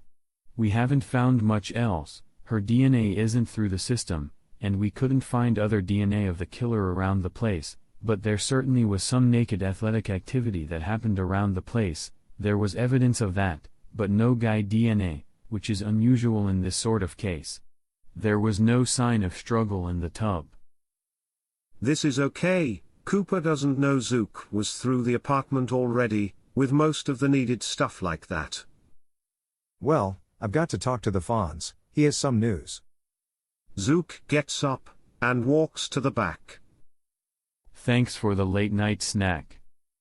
He hears on his way back, and he waves, bringing back Art's favorite, powdered jelly donut. He knocks on the door to be nice, and hears someone telling him to come on in. Hello, good sir. Zook puts on a polite face and does the gentlemanly thing, handing over the late snack. He is looking closely into the hacker's eyes. So, Fonzie, I know you found something out. What is the deal? Like Coop says, everything is fine. I'm one of the good guys, one of the team. What were you able to find? Not only has he manipulated the same hacker recently, but he brought a natural helper, a favorite donut of the victim, he did not have to try hard. Sure, Zook, I found out her password, was sort of proud of her actually. Fluff3RZ was her main password, which is a point for her for some originality, but a point down for her because she is making things difficult. So, I got in, and she was being too careful here. She doesn't use her name, her email address is fluffersmoma, and she uses social media, but she doesn't use her name there either, uses the same name. Either she was good with computers and didn't want her identity out there, or she was being coached not to use anything. Looked all over, but no documents, no love letters. She does have some emails from a few different accounts though, but they are all messaging her, and they all are signed with an S. Maybe it stood for shit, or shithead, man. Zook looks into the eyes of the hacker. Hey, you could use some coffee, with that donut, right? You should leave your computer unlocked, and go get some. I'll watch it for you, you don't mind. I'll wait till you get back. The hacker does stand up, without locking his computer, something he does not usually do, nor does he trust someone else in his little office of hard drives and thumb drives of evidence. The compelling ability to leave and get himself a cup of coffee overwhelms his nature. He could use a nice cup indeed with cream, sugar, and chocolate. He sometimes likes some coffee with his sugar. He opens the door and walks down the hall. Zook sits in the hacker's chair, and starts looking through some of the victim's emails, and sees many from this S, signifying the likely keeper and attacker. He starts an email to Mikola, and drags and drops emails into it, and it works with him to set them up as attachments to the email. He gets a dozen emails, set in as attachments, and sends them to Mick. Giving it 30 seconds or so, he then deletes them from the sent folder of the email account. In this case, it is the victim's email account, so that it would not be traced back unless they know where to look. He next goes to her social media and looks for any pictures. Kids these days like to take pictures of themselves, and he finds that she is not an exception. Even though she had no happy pictures at home, she had a few on social media. He pulls out his cell, and takes a picture of one of her on screen, so that he can ask others about her. He still has a decent amount of time. He knows it takes a couple of minutes to walk to the break room and back, but he needs to make sure this isn't considered strange. He locks the computer and sits back in his seat waiting for the Fonz to return. Gables does return, but behind him, Cooper is following, and with the rest of his fritter, and coffee, closes the door behind Art. He has to be careful about using his blood power mind effects with others in the room, of course, while another is watching, so he just speaks back to Art when he sits down. If you guys have stuff you need to discuss, I'll be back later. Zook gets up and walks out of the room. He hears within the room from Detective Cooper. Did you leave the computer unlocked with another in the room? The reply back is pretty rough. No, I locked it. I trust him anyway, don't you? Zook continues to walk. He might have to do a little cleaning up here. He makes his way to evidence and walks in. The precinct has their evidence room set up with a small viewing room, large storage behind a thick pane of glass, and a thick door walk to the back. A woman is sitting in a chair at a computer clicking away, and Zook is guessing she is playing solitaire. Hey back there, how are things? She calls back through a muffled speaker. Good enough. How are you doing tonight? Could complain, but you don't have enough time in the night. I'm wondering if you can find evidence in a case for me. It is pretty important. Paperwork? She asks through the thick window pane. A little attention, if you please. The woman looks at him, and sees him, not a cop, but someone else she hasn't seen. You are? He looks into her eyes, pulls out a notepad, doing his thing. I gave you the paperwork already, and everything checks out. Jane Doe, 4255119644425. Need you to check personal effects for any jewelry, possibly a necklace with initials on them? Any other evidence out of the ordinary? The lead detective on the case, Cooper, needs to know. Let me know if you find anything. The woman's eyes glaze over, and she nods, slowly. She monotonely says, Everything checks out. Let me get the case code from the computer 1 second. She looks away, and checks the computer, gets some information, possibly the case code, and walks back into the storage area. She takes perhaps 3 minutes, a bead of sweat almost forms on his head. It was taking too long. She walks back with nothing. No other personal effects were with the evidence. A blanket and sheet set are with forensics. Some other clothing was gathered recently. The victim didn't have many other personal effects, and there is nothing else in evidence. Where is the paperwork I had? He looks into her eyes once more. Oh, you put it in the system all ready to check on the evidence. Everything is fine, thanks for checking. After getting what he needs, he walks out of evidence. He makes his way back to Art, and knocks on the door. He gets the invite in and walks in. Cooper is no longer in the room. Hey Fonz, how are things? Not bad, I was just talking to. He is cut off by Zook looking into his eyes, intently using his blood power to affect the human's mind, giving him little chance to withstand the practiced craft. You will not remember me suggesting to you to go get a cup of coffee. You thought of it yourself. You needed coffee to go with your donut, from the gifted donuts that quite a few got from the break room. You also remember locking your computer screen before getting out of your seat for coffee. Gables answers back, making up part of the story in his mind. I didn't think of anything strange when I came back into my office. Right. Zook closes the door slowly, as he walks away. Before it fully closes, he hears back from the hacker. Sure Zook, that makes a lot of sense. Hey guy, the jelly in this tastes strange. They aren't old or anything, are they? Where did you get it from? Made recently, the same place as usual, big guy. He walks away smiling. He makes his way back to the squad room, but he couldn't see Cooper in the room anywhere, nor in the break room. He checks the bathroom as well, but no one is in there. He uses his enhanced senses to check, not even a heartbeat.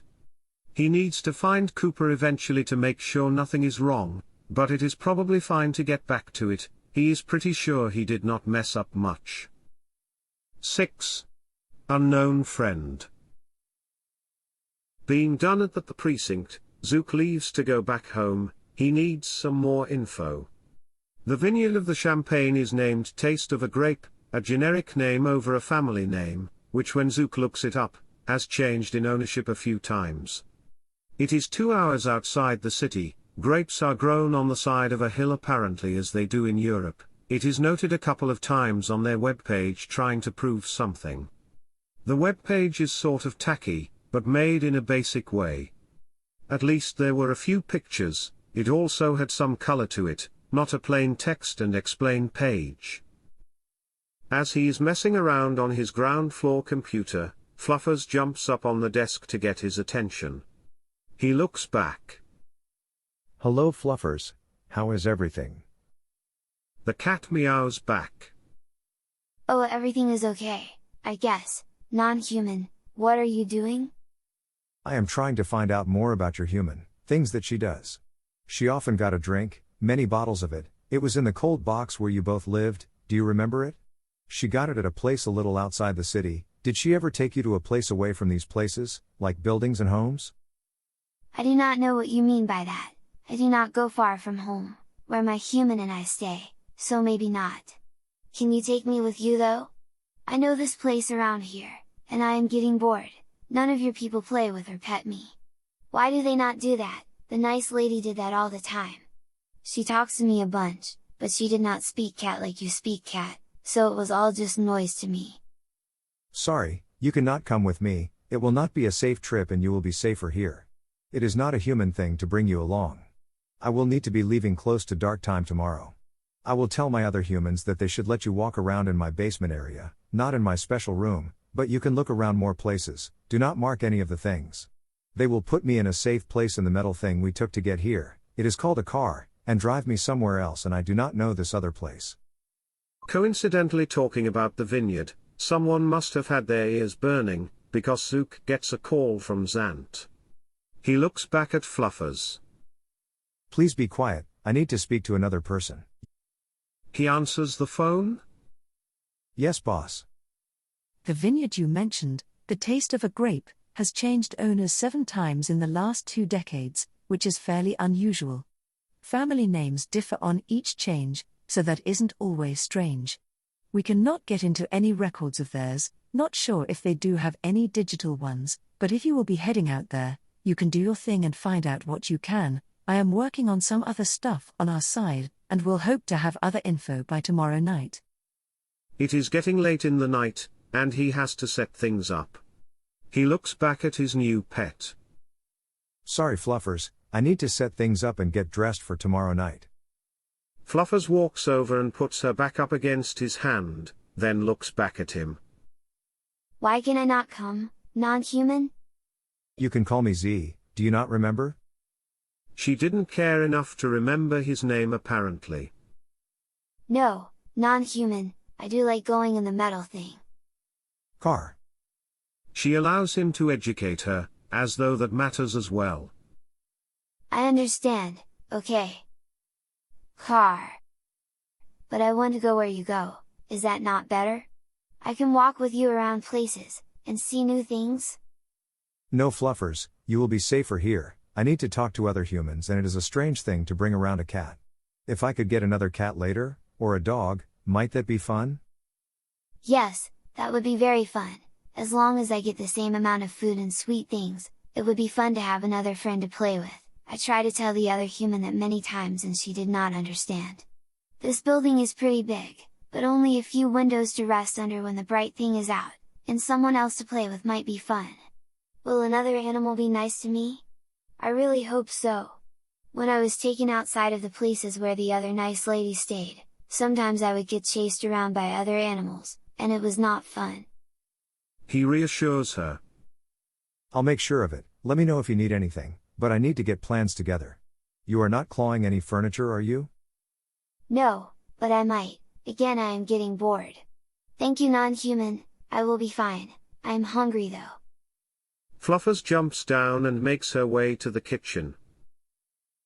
Zook stands out of the computer chair in front of his machine, and looks around for Bud, who is sitting in front of the TV eating some peanuts.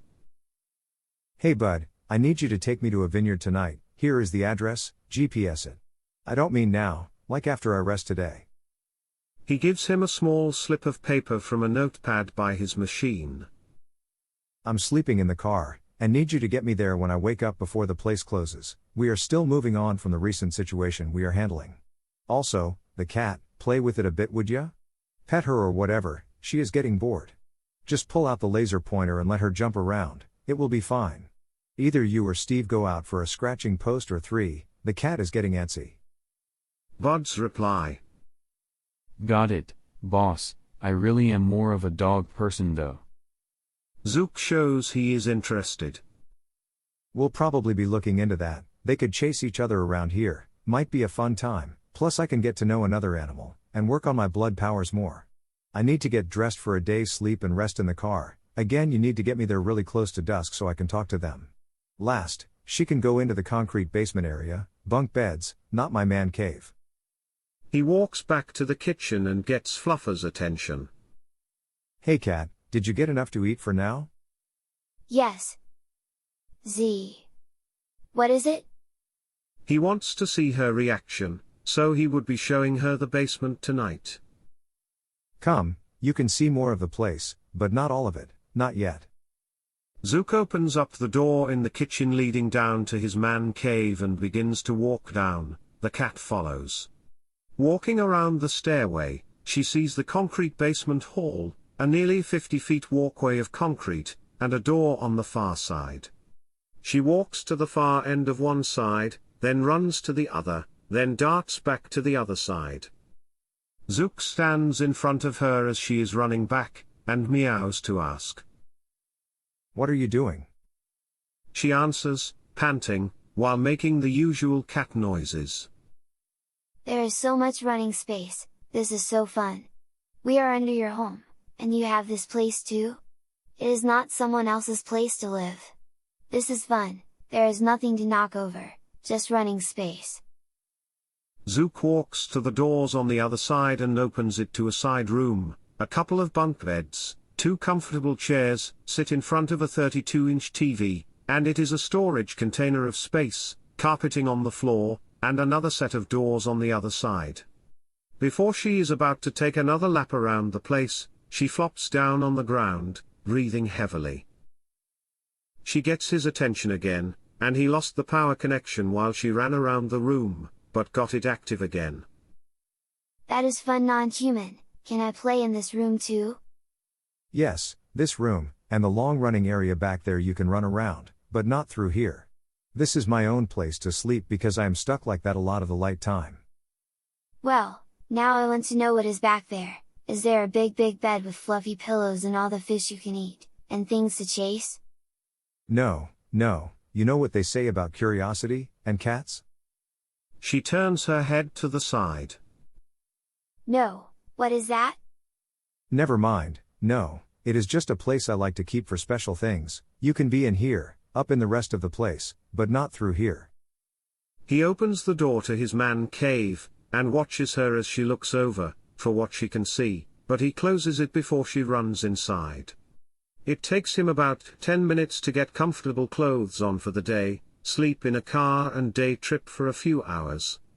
He slides open a little slot he has on the double doors, initially set in so that he can watch for anyone trying to infiltrate his home, but now he wants to make sure cat hair doesn't get all over his safe haven. He sees her back on the bunk beds, and opens the door and closes it quickly behind him. As soon as he closes the door, she is right above his head on the bunk bed closest to the door, looking curiously for anything she might be able to see in the other room. Fluffers starts to meow back, and he isn't ready to speak to her yet, so he catches. Not go in, so I did not try to go in, it would not be nice. He guesses the rest of what she is going to say. They both walk back upstairs, and see Bud by the garage door. Zook feels that it has been some time since the affirmation of the loyalty of his employees. When doing this, he also makes sure that he recognizes his retainers and their auras, one of his observational blood powers he has become familiar with over the years. He could tell Bud has not changed in a long while. He walks up to his retainer and looks into his eyes, influencing him through his blood and blood powers to get confirmation of his loyalty. Bud, you will tell me the truth. Do you have any ill will towards me, and do you wish me any harm? Have you taken money from me over the pay I have given? Have you plotted against me in any other way? No, boss, you are good to me, keep me strong, and pay me well. I do not want to hurt you or anything that you have. You are a good friend. Steve. Zook calls out to another. Walking the perimeter of the inside of his house yet again is Zook's other retainer. His name is not Steve, but it is a precaution that he takes with his people because he knows what others can do with real names. He is a veteran of one of those wars, he would never remember which one, and Zook's blood has kept him strong over the decades. He was not a ghoul over that time, but Zook helped him out of the street and gave him purpose. He has been a vigilant member of Zook's staff for quite some time. You might think it is out of the kindness of his unbeating heart, but nah, it is mostly inexpensive labor.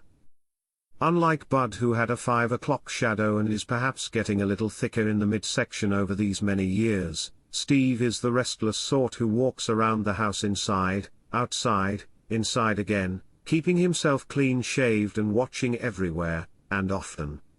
He knew the activities of the neighbors, when they came out to mow or water their yards, and he knows and calculates the exits of each new room as he enters. When Zook is out, he works out in the garage to break a sweat. Steve asks, "Boss, shouldn't you be headed to sleep?" You will reaffirm your loyalty to me. Zook replies, seriously. Steve stands at attention, as many hardened military crew will do naturally when addressed, knowing this all over the many years. "I will." Zook raises a finger to stop him. You know how this works, Steve. His influence over his employee rushes out in his gaze to get Steve's attention. You will tell me the truth. Do you have any ill will towards me, and do you wish me any harm? Have you taken money from me over the pay I have given? Have you plotted against me in any other way? Steve monotonously answers. No, sir. You have been a good boss and a good friend. You took me away from what my life was, and I can never repay you for what you have done for me over the years. You are a decent commander and a decent man. Ha, decent, compared to some, I guess. I will rest in the car, and Bud is taking me to a vineyard close to tonight. There is a possibility we will be getting a dog. Steve nervously speaks against the idea of his boss, but he does. Sir, another set of feet making noise? The new set of cat feet already makes me anxious, but another set. I don't know. You will get used to it, old friend. You have been jumpy. A cat and dog around here might keep things calm. Perhaps you can make some new friends. You and Bud must be bored. I know I am, with just you two. Steve answers as a subordinate. Sir, we will make it work if it is what you want. Zook put his hand on Steve's shoulder and told him. I'm not here to make your life uncomfortable. If you end up not liking it, we'll get it a good home. Think of it this way, you can even help train the dog, and it can be vigilant with you. You can be a K9 unit, wouldn't that be fun? If I can, I will try to teach you the speak with animal blood power. I know, it certainly is not as easy as the other things you have been able to do. This is a mental ability, not just working out and boxing. Steve's lips go flat, then quickly break into a half smile. Whatever you say, sir. Have a good day's rest. Gotcha. Zook says, opening the door to the garage, stepping through, and going to rest for the day in the back of his town car. 7. The taste of a grape. Zook wakes the next night in his compartment under one of the seat rows, pressing on the latch to release it, opening it cautiously. The windows with a plastic guard blocking the sun are still up, and Bud is driving the car up front. He rolls out of the small protected compartment to the middle floor, stretching what he can. He presses a button in the back to speak to Bud. The protective privacy shield is up, also blocking any sun. He presses it a couple of times to not freak out his driver. A deep voice calls back through the communication speaker. Boss? Status? Just about there, boss. Only 2 miles till the exit, and another 5 down the road. Zook says groggily. Good, thanks. It will give me some time to wake up. Instinctively he knows that the sun has hidden again, and he can relax, but it is still so close to sunset. He keeps things closed and stretches a bit to get the discomfort out of his joints. He shakes his head from side to side, even thinking of himself as a dog. Perhaps he is excited about something new. He likely needs a large breed for the big guys to have something that will challenge them. They might be big enough to snap a bone in one that is too small. He gets his phone from off the bar where he keeps it so he doesn't snap it rolling around if it came to that, and checks messages and email. He got a text from Zant that he opens. News, not urgent, call after you check out the place. He sent back a text. Just pulled up to the place, will check things out and message soon. Minutes later, he feels the car turn off the highway, and after a couple more minutes, he slides down the protective guard to look outside. The place definitely had the rural feel. 50 years ago in a place like this he'd find a general goods store. Now he just finds one of those cheap merchandise stores, old-fashioned barber, diner. They pass these up and turn on a dirt road after a sign that shows the vineyard they are looking for, the taste of a grape vineyard. Driving along the dirt road, they eventually pull up to a large building, ground floor looking like a store or farmer's market area. They weren't sure about the upper floors, but the ground floor has lights on, and it seems like an open place. It is fairly late at night, but there are a couple of other cars in a sort of makeshift lot of gravel around the front of the building. He walks in alone to check out the place. When he first walks in, there is a bakery of bread, pies, and cookies. then the produce that has a little posting from which local farm they are grown. Near the back is the wine section, and it is a large one, including of course a section for the vineyard's wine, but some other local farms as well, a smaller and less versatile section. A teen walks up to him looking around, and he looks around to see if anyone else is watching, which there is not. It is a late night for humans and there were only 2 store clerks, noted by wearing aprons with the vineyard name, and 3 customers, but they were far apart. He looks at the aura of the clerk intently, being able to gauge whether this is just a regular kid or something special such as himself. He seems like a regular kid from what Zook can tell. He gazes intently at the boy's eyes to influence him, and he asks his new friend if they keep track of who buys wines somehow, any email or mailing list, or if possible more. Sure, stranger. We keep an email list in our record so we can get out messages on sales or let some know when we have batches in stock. Are you wanting to get on the list? No thanks, but I can be trusted, and you can show me the records you do use. I have someone I am looking to get some info on. Really? Well, if you can be trusted, that should be fine. We know a lot of our regulars by name. Who are you looking for? The kid walks to another area, and Zook follows. There is a side room with a decades-old computer and a cutting area where they prepare fruit or salads for customers. I only know her email. It is Fluffer's mama, and she has gotten some champagne here. Not sure if she has it mailed or if she drives out here. She has blonde hair and brown eyes. I have a picture of her. He pulls out his cell and shows the picture. The teen replies, Oh sure, that's Jessie. Where has she been? He says this a bit loud for Zook's comfort, and he quiets down the kid. She comes in here a couple of times a month or so, and she gets a pretty big set of champagne. I think she has a bit of a drinking problem, but who am I to judge? She was always real nice, always wanting to talk to everyone she walked into, including the farm staff. Almost like she does not get out of the house much. Maybe. Do you have her full name? Sure, let me check. He types a bit on the computer, looking at a spreadsheet of lists and email addresses.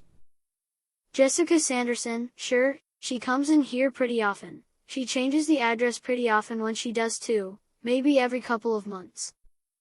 Kid, I need to know where else she has lived. It is pretty important. Do you have any older lists? We save it as a just in case every few months, and email it to ourselves, just in case something nasty happens here. So we may have a couple of different places. Getting his attention again, just to reaffirm the kid's attention, and the blood power manipulation. You don't have to worry about me, no one else has to know, but I am trying to help her, and she is in trouble. You should show me some of these files. The kid doesn't see why not, and opens a few of the recent files, getting a few more addresses for this woman, now likely known as Jessica Sanderson. With a few more addresses, he can see if they can get more of a chain of companies, and see if there are any common threads. The place closes up soon. Hey, tell me the truth. I know it might sound strange, but has anyone drunk your blood recently? The teen strangely looks at him, but answers. What do you mean, mister? Drank your blood. Has anyone bitten you, and you felt really good, but then felt a little weak after? I'm not sure what you are talking about. I felt a bit woozy, and thirstier than usual after waking up over the past few months, but that is a usual thing, right? You should probably go, we are closing soon. Do me a favor, kid, send a test email to me. I want to make sure my email is working through my phone. He gives the email address that is the email of the vampire hacker that is within his organization, and tells him the subject should be from Z, and to say, don't delete in the body. Zook compels the boy to do so. He says that he did get that email, but he does not know if the hacker contact did. This is just a test to see if this is the location of the sender of the emails to this Jessica. Next, the boy is also directed to remove the email from the sent folder as well, just in case. Grasping one last time at the kid's eyes, he mystically directs him to change the last 15 minutes or so in his mind, that this strange guy in a beige coat was looking at the wines, and asks him a couple of basic questions. They both walk out of the employees-only section without anyone else strangely looking at them.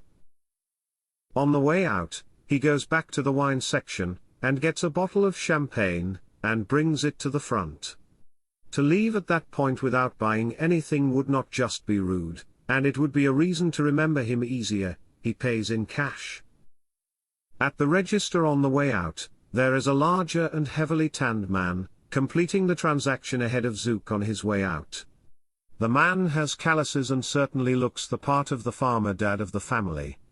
When the other customers are done, and Zook is left, he catches the eyes of the father and influences him as well, and he is glad once again that this all doesn't take blood for him to do. Think nothing of this sort of question, but I'm wondering, has anyone been drinking your blood, or other family members' blood? Not sure why you'd ask something so strange, city guy. The wife has told me about something strange as she has woken up over the past few nights thinking she is hearing something. And she has been really hungry at breakfast. Why were you at the computer with my boy? Oh, it is nothing, don't worry, he wanted to show me something. Zook walks out, not having to explain the situation. He also worries in regards to who might be hunting at this vineyard. He gets back to his car, gets in, and directs Bud to get moving. They might need to get back here eventually, but he does not yet know. Bud starts to drive back down the dirt road, and without prompting, presses the switch, to force the unused seat's bear traps to be set off, putting sharp spikes through the seats of the town car. Zook responds. Good one, Bud, as a just in case. Well, it must have just been my imagination. What's that? Nothing, boss, never mind.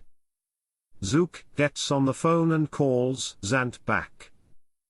Hello, boss, I have addresses we can check on for her, I have a name for her, Jessica Sanderson, and we can maybe get some more info off the addresses. If there are other companies that handle the rent on them, we can try to figure out more. I'll be back in the city in a couple of hours.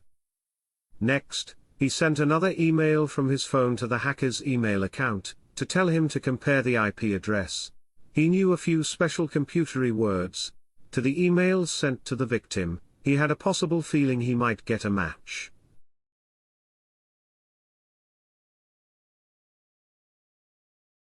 (8) Zook relaxes in the car on the long trip back to the city, thinking about what the puzzle is.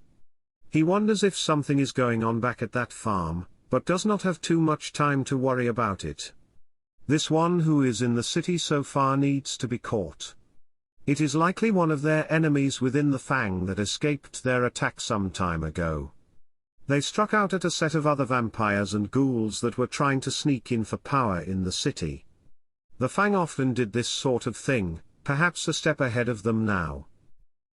Zook gets a notification on his phone, an email from the eccentric hacker that he sent the messages to, which took him about 30 minutes to check the info.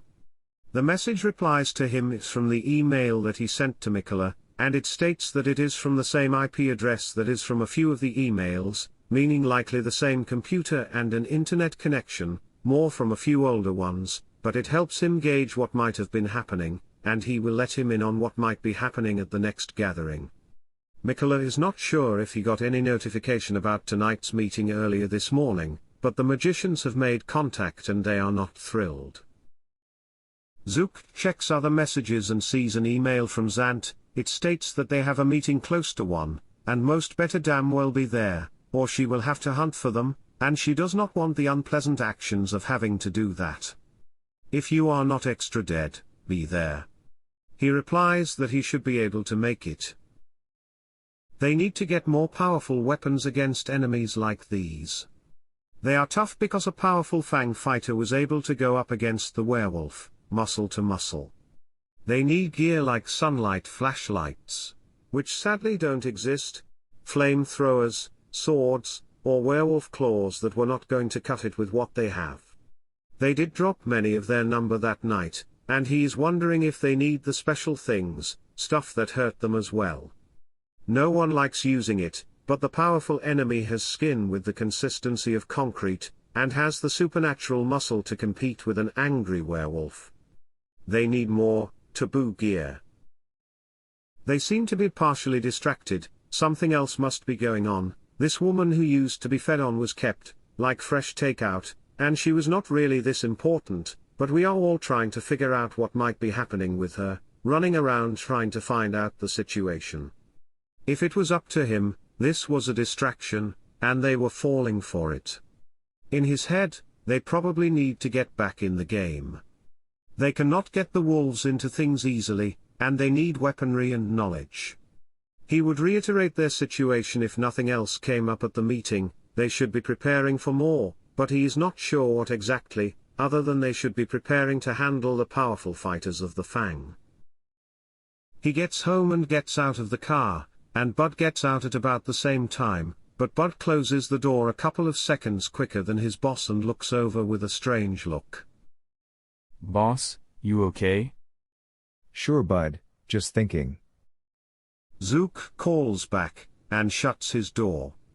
They walk in, and Zook walks to a guest bedroom to change. He doesn't need to walk to his man cave to change if he is not going to stay put. It is an extra 100 yards or so to get down there, and he is just getting out of wrinkled clothes from the car trip, and dressing presentably so that he would not get strange looks at the gathering.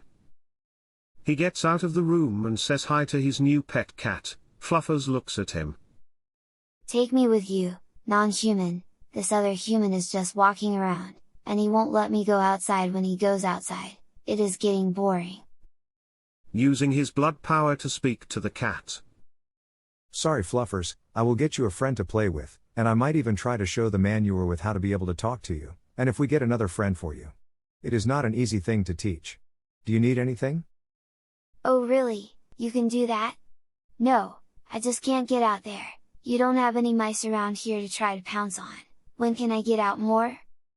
When I say it is safe again, you cannot go outside. There are bad people, could be the other non-human also that is trying to find you. I want you to be safe. You're human, her name was Jessica, do you remember that name somehow? Not really, that sort of thing does not matter to me, other than she was a nice lady. Zook doesn't think it would make a difference, he just wants to see what she might be able to let him know. That is okay then, Fluffers, I will be back in a little while. I need to see more non-humans like me. He calls out in human talk. Hey Bud, let us head off. They both get in the car and leave for the gathering at the dance studio, and get there as others are pulling up. Zook looks around the room searching for anything new, and he found 3 new faces. 2 of them look down at a book, one with them watching like a hawk. They were sitting at his usual table, but he decides to give them their space, and figure out what everything is about for the night. Instead of meeting new people, he isn't thrilled with new people. It is close to gathering time and there seems to be a sort of anxiety in the room, and the new faces were adding to it. Zant calls from her figurative throne on stage, with a little more force than usual. Everyone, please, be on your best behavior now, we have some honored guests. Magicians from the city where Alisan is from, the woman was taken. They want to speak to us and believe that their situation is more important than what we are up to. You have the floor. She waves over to the new group in Zook's usual section, and the 2 in books close them, and they all stand, nearly in unison. The more seemingly important one speaks for the group, a man who is in a collared shirt and jeans. Over this time, he is walking towards the stage, raising his voice after each point he is trying to make.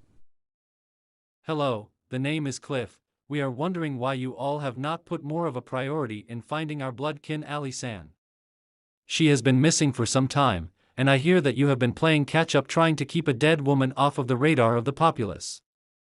One of ours is certainly much more important than a human who is not obviously killed by one of our kind. Alisan is a very important member of our blood, and you should be spending much more time and resources trying to find her. Finishing his statement, his voice is pretty loud, he is standing nearly in front of the stage with many to be able to see, and has all of the room's attention. Zant looks back at him, she noticeably grips her armrest with her one arm and many in the room can hear a growl coming from somewhere, being it from the magicians or the boss of the group that owns the city. She answers with a growl back at Cliff. We have put as much effort as your family has. We have not heard from you over this time. What, do you not care as much to find her either? We have not been able to break the one person we have been able to stop from killing ourselves, and she has not been in a good mood. Her blood is thick, so she is not easy to use mental blood powers on, she is tough to break, and we would rather not kill her by breaking her body, even though she seems to enjoy some of it more. We can't easily go further without breaking her body apart. You have someone you say that might know information, good, we can likely do better than some of yours to break her mind, we have ways of making someone talk. With the purposes of mind manipulating powers, we can likely outmatch whomever you have within the city, since we have not heard whether you have an elder living here. Your mind manipulation can match those of elder blood? Is one of you an elder with such ability? You should have said earlier. This victim is not exactly a priority, but she has been a project for us to try to figure something out. One with a book still in his arm says. He told you, we have ways. Zant smiles at the turn of events. Good, you have something to occupy your mind. Any news on the woman? Anything on who, where, or how? Zook waits for about 10 seconds or so, to see if anyone stands, then he does. Yes, we have found out a few things. We know her name is Jessica Sanderson, which might have been from the necklace that we have not been able to find imprinted on the muscle of her neck. We do not know why she was killed yet, but it was no accident of feeding. It seems more like someone was covering their tracks. I got some emails from her keeper, simplified as S, and got emails to Mick. He points out the known vampiric hacker in the city, who stands up quietly with a short wave, and sits back down, known to be shy. Mick was able to figure out that the emails also came from a vineyard which has become a sort of farmer's market a couple hours outside of town, but it doesn't seem to be a haven or anything, but more of a hideout. Humans run the place. I didn't really search around, but someone might have been hiding. I need backup if we might need to get back there, who knows? I am still on that situation. I have some new possibilities when it comes to why. In this case, though, we do need to try to help find Allison, and I have been trying to help with the Fang member. We only know a short version of her name, Mel. She is in one of Zant's places, kept up under guard, lock, and key. Anyone have anything else? With no one else raising any further bits of information, she directs Zook to show the magicians where she keeps Mel, and hopefully a new set of information if these guys were better at it than him. It is not a pride thing with him. If these guys can do magic blood stuff, that is cheating. He has been working on this Mel for a while now, and he can't get through to her, even after removing her legs. Zook offers his car to take them on the trip, but their own ride pulls up, and they have what they call preparations to make if they were going to be manipulating the mind of a powerful vampire. Zook says they can just follow his car to Zant's property then, the one where they are keeping the source of information. It is about 20 minutes from the dance studio, but Zook is pretty eager to see a possible fear in the eyes of the woman who is so smug. She figures she has seen and done it all in the ways of torture, and no one can break her. Zook hopes these magicians could. During the car ride, Zook texts his retainer back at home asking what is going on with the cat but does not get a message back quickly. They make it to one of Zant's homes, park outside, and Zook is known by the guards, and they are able to walk in and to the basement of cells where some prisoners are kept. Only one of them has an occupant though, the one with Moaning Mel, her nickname by some of the guards, that nickname given to her by continually calling out in a wail that she is so bored and asking for someone to eat to pass the time. She is moaning when Zook walks up. Ah, one of my other keepers, did you bring some friends? He answers with a smile. No, Mel, I brought some friends of someone that I'm pretty sure your old friends have, and they want a few words with you. I told you, you cannot break me. I'm only a little uncomfortable with my arm up like this, could you not just? Her eyes widen as she sees some unknown people walk into her cell. She is resting on the bed and twists her body to where she can sit down. She had one arm left, her legs and one of her arms were removed during the enhanced interrogation. Initially, it took Zook removing her legs to tell them how to do something, something important for the wolves to become allies. He slowly did fingers one by one, hand, then most of her left arm, but she still would not break. Her arm is in a shackle away from her body against the wall. Like she said many times, even during the interrogation, there is more to torture than just removing parts, and showing your willingness to do so. It took heart, no pun intended. Zook gets a text from Steve, who rarely texts him. Boss, the cat is making some strange noise. He texts back, to find out what she wants. The visitors walk into the cell nonchalantly and watch her eyes. Woman, you will tell us anything we want to know. One of them, the speaker known by Zook as Cliff, speaks for the group, looking at her, and he sees her smug look back. Go, F. Her head is shaking left to right, then. Go, F. She cannot seem to say it, as her mind is saturated in manipulation. She has been beaten, broken, and now her mind is no longer her own.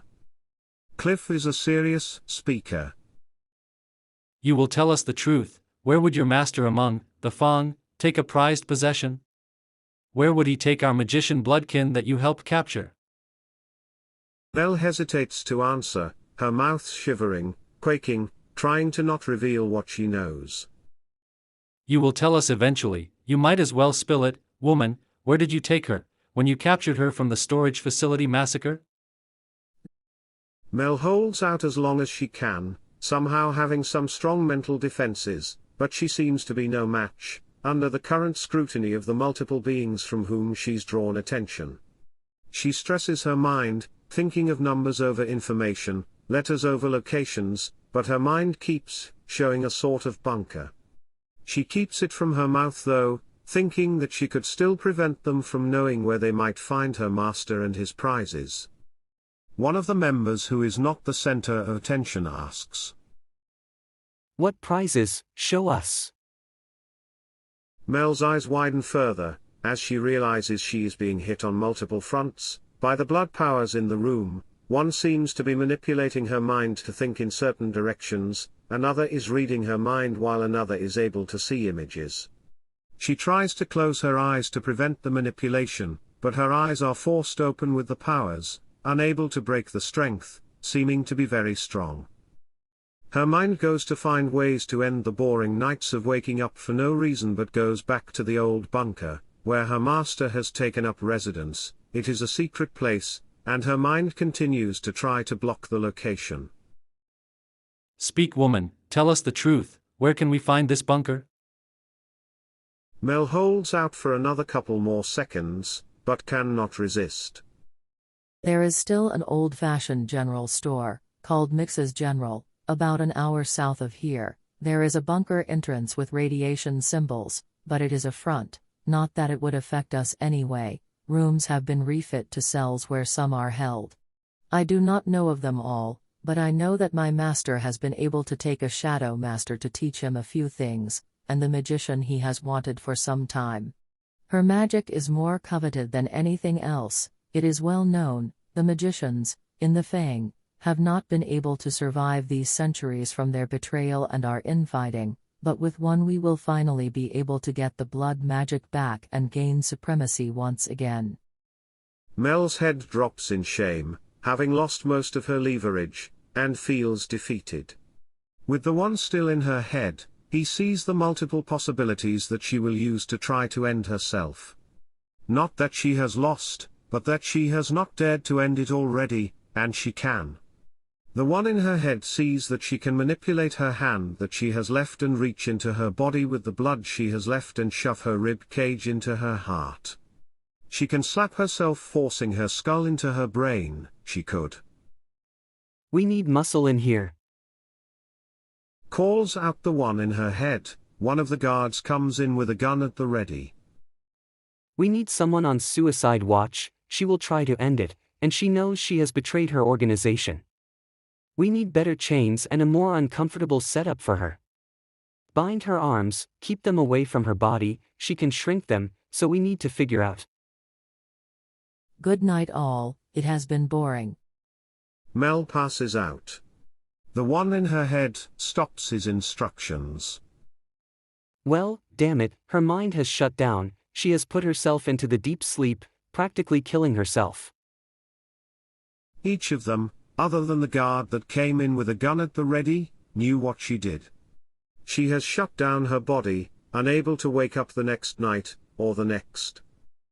Zook is still there, being more of a fly on the wall than a part of the interrogation, asks. Do you know of any way to reverse this? Can we wake her up again? I know that shocking her or adrenaline to her heart are not going to do it. Do you have any blood magic ways to do that? No, we know of no such way to jumpstart her again. She has set her mind to it, and we have no way of knowing when she will wake up, that is if we allow her to wake up again. There is no way she can hide this from me. When she shut her mind down, I lost connection and not only cannot feel resistance in her mind, I feel nothing to try to break into, her head is a blank slate and I cannot see a thing. She was forced to give us something before, but now when I disconnected from her mind, she was able to think for herself and thought to shut herself down. What we have found out over many studies over the centuries, those of our kind that are heartless, closer to their vampiric spirit than others, seem to be stuck in this state longer than others. In this woman's mind, I could tell there were many things she has done in the decades that she has not regretted. In her boredom here, she replayed some of her experiments over and over. I could see a few before we even started digging in. If she shut herself down, it could be a few days, but much more likely, it could be a couple of 100 years. We have had bored criminals, or those who have trusted our blood kin to watch over us over time. We found that part out over many tests. Zook pulls out his phone and does not see a text back from his retainer, then sends back a question mark, a usual note asking about anything new from the message he sent. This is also a usual reply from either Bud or Steve to let him know what might be happening, and to most often reply as soon as available. He next messages Zant. We got information from her, but she fell asleep, we'll update soon in person with the others. On the way back, they return to the gathering, and most are still there chatting, or on the phone with their contacts trying to prevent important messages from getting out about them. The cops and media are trying to get out info, and they know who they should be calling before that happens. A few more on their computers either emailing around or just playing a game on them. Zant has someone whispering into her ear as Zook is walking to the stage with the magicians. We found a location to check, but the source put herself into the deep sleep, and it is verified by this guy over here. Pointing at one that kept hold of his book, even though he didn't seem to need it anymore. This surely didn't seem like a fantasy hardback book, it is an old-fashioned leather-bound book with no title. Zook continues. She is basically useless to us anymore, or she probably is for decades, might as well get rid of her. South of here, there is a general store, Mixes General, from what we heard about, one of those small out-of-the-way places. There is a bunker there where the Fang has taken residence. Most of us should try to help her. This is another attack, but they likely lost many of their numbers weeks ago. This is an out-of-the-way place, not sure if the big guy lives there, or if it is for the organization, but we should not underestimate it. We should watch it at least a night to see if we can see any activity, then breach to free at least Allison. We were also shown that there could be a Shadow Master down there, so not sure if we could get any of their help, but it could get us a favor if we do release one. Petey, we need your help. Petey walks forward a bit shy, and states shyly as well. Finally, we are getting some recognition. Petey, you have a chance to redeem yourself when trying to help Allison like last time. We need you to take a few mystically hiding them and check out the place, tomorrow night. Get there as early as you can. Do you have any setup to get you somewhere? We can get you a hotel room as close by as possible. Do you have a protected car? To get there at sundown? No, I don't usually do that sort of thing, but I can hide more than myself using the blood power to do so. Zant resolves to help. Fine, I'll get you a protected car and driver so that we can get some of us on this. Does anyone else want to watch the place? We need a little muscle and a few more who can watch the place with observational blood powers. We know they can hide since one was able to escape the end of the storage unit massacre. The rest of us need to prepare weaponry better than wolf claws, stuff that we would rather not use, but we must now. We need a couple of ghouls trusted enough to handle Molotov cocktails and maybe even flamethrowers. This is more important than the rest. Lighting them on fire might help us drop them, but we need to keep it off of us as well. Becca stands, as one of the muscled volunteers, and Paul suggests he should probably go as well, as a fast and observant member. Another one of Petey's kin would go who is pretty good at watching, but not as good as Petey at hiding others. One of the magicians also said that they would be part of the group to observe the place. It is one of theirs that they were after as well. That forms up a few to watch the place for the next night. Zant has another point. Rachel, closest hotel.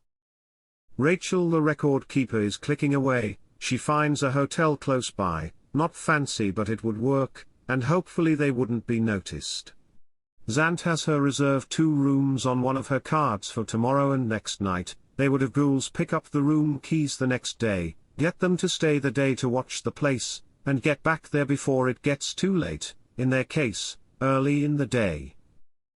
Everyone, hunt or feed as needed. If you need help let me know. You'll need blood as a just in case and you better not be thirsty watching the place. Keep your mind on the ball, watch and learn, and do not in any way strike.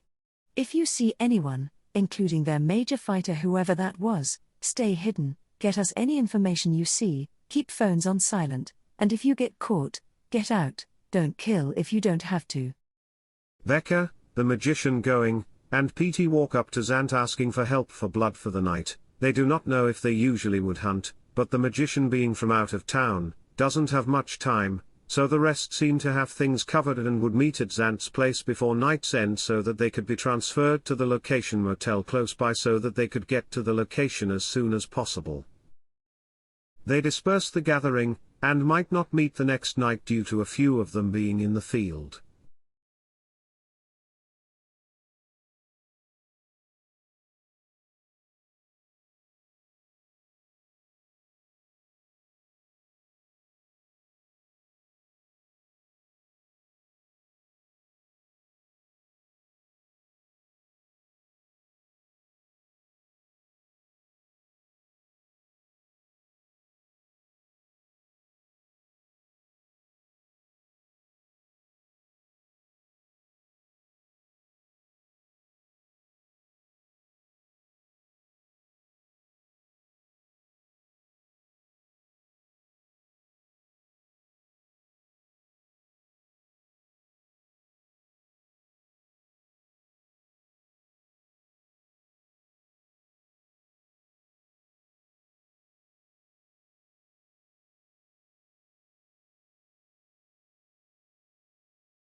9. Zook gets home a little bit before sunrise. The garage door opens automatically from the car from the button from Bud, and Bud calls back in the car. Boss, be careful. He points to the front, the door to the entrance to the house from the garage. The knob is broken off, and the door is slightly open. He pulls out his phone and calls Zant. Zant answers. This better be important, Zook. I have things to do before we sleep. My haven, it has been broken into. Please mystically come look around. I did not get a reply back in text from my retainer earlier, and it has been hours. You really need Petey's number for. You think I'd trust him to know where I live if I can help it? Please just come look. I am betting the worst after my last trip. I am worried about someone watching. Zant answers back with a moan. Fine, I'll be there in a few seconds. You haven't moved or anything, have you? I'll send a crew down to try to help. I have a few ghouls on your side of town. No, I did not move. Please make it quick. He hangs up and initiates the weak observational blood powers that he does have, to try to watch around. Sorry boss, I thought I noticed something happening. Earlier tonight, you were taking some extra time to close your doors before getting in, which was why I used the traps, but it didn't seem to help. Hindsight is 20/20. Move forward. Someone has been here, and Zant is probably here by now and checking around. We have to check for Steve and Fluffers. I don't hear anything. It must have happened already. Get gloves and don't touch anything with your hands. I might need to check around the place. They both pull handguns from inside the town car, and a couple of pairs of leather gloves out of the glove compartment. Yes, they use it for gloves. They slowly open the door from the garage and both ready weapons. They look around, nothing is wrecked, and there is no furniture thrown around. They look around the kitchen, dining room, and living room, but nothing is touched.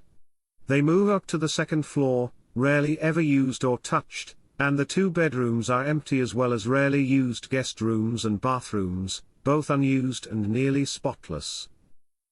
They get to the kitchen, and open the basement door, and see Steve, his body nearly taking up the stairway width. They drag him into the kitchen. His nose, ear, and eyes are bleeding from what looks like a single blow from a hammer to the side of his face. His face is partially caved in, and bruising is all over one side of it. Bud checks his pulse, and Zook checks his aura, and sees that he is still present, and not in great shape. Bud says his pulse is getting weaker. Zook bites open his wrist to feed Steve some blood to help him, but his face might be messed up if he is not able to get help. He would rather not owe Tina anything, so Steve will heal the old-fashioned way. Maybe a little blood will help along the way anyway. Zook directs Bud to open Steve's lips, and he force feeds some blood into him. Bud checks his pulse once he has some blood and it seems to get stronger almost instantly, and they have more to check. They look in the basement area, the hall up to the side room to Zook's man cave, the side room, and they see nothing different. He needs to set up something fancier since someone knows his place now, or he will have to move. What a pain that would be. He checks his man cave, checks all over. Knowing that if it is a vampire around with the hiding blood powers, he would not be able to see them, they would have to wait till sunrise, and if he or she is still around they would eventually have to pass out, and Bud could find them. Zant texts back. I only see yourself, your ghoul, and your nearly dead bodyguard. I looked all over the house a few times, and I can look all over. I didn't see anyone. Bud, when I pass out, you and some ghouls coming over, need to check around the house. I don't have much more blood I can give him, but he should wake up in a little bit, hopefully, decent enough till we can get him to a hospital. My boss has sent a crew of a few ghouls, like you two, to help out.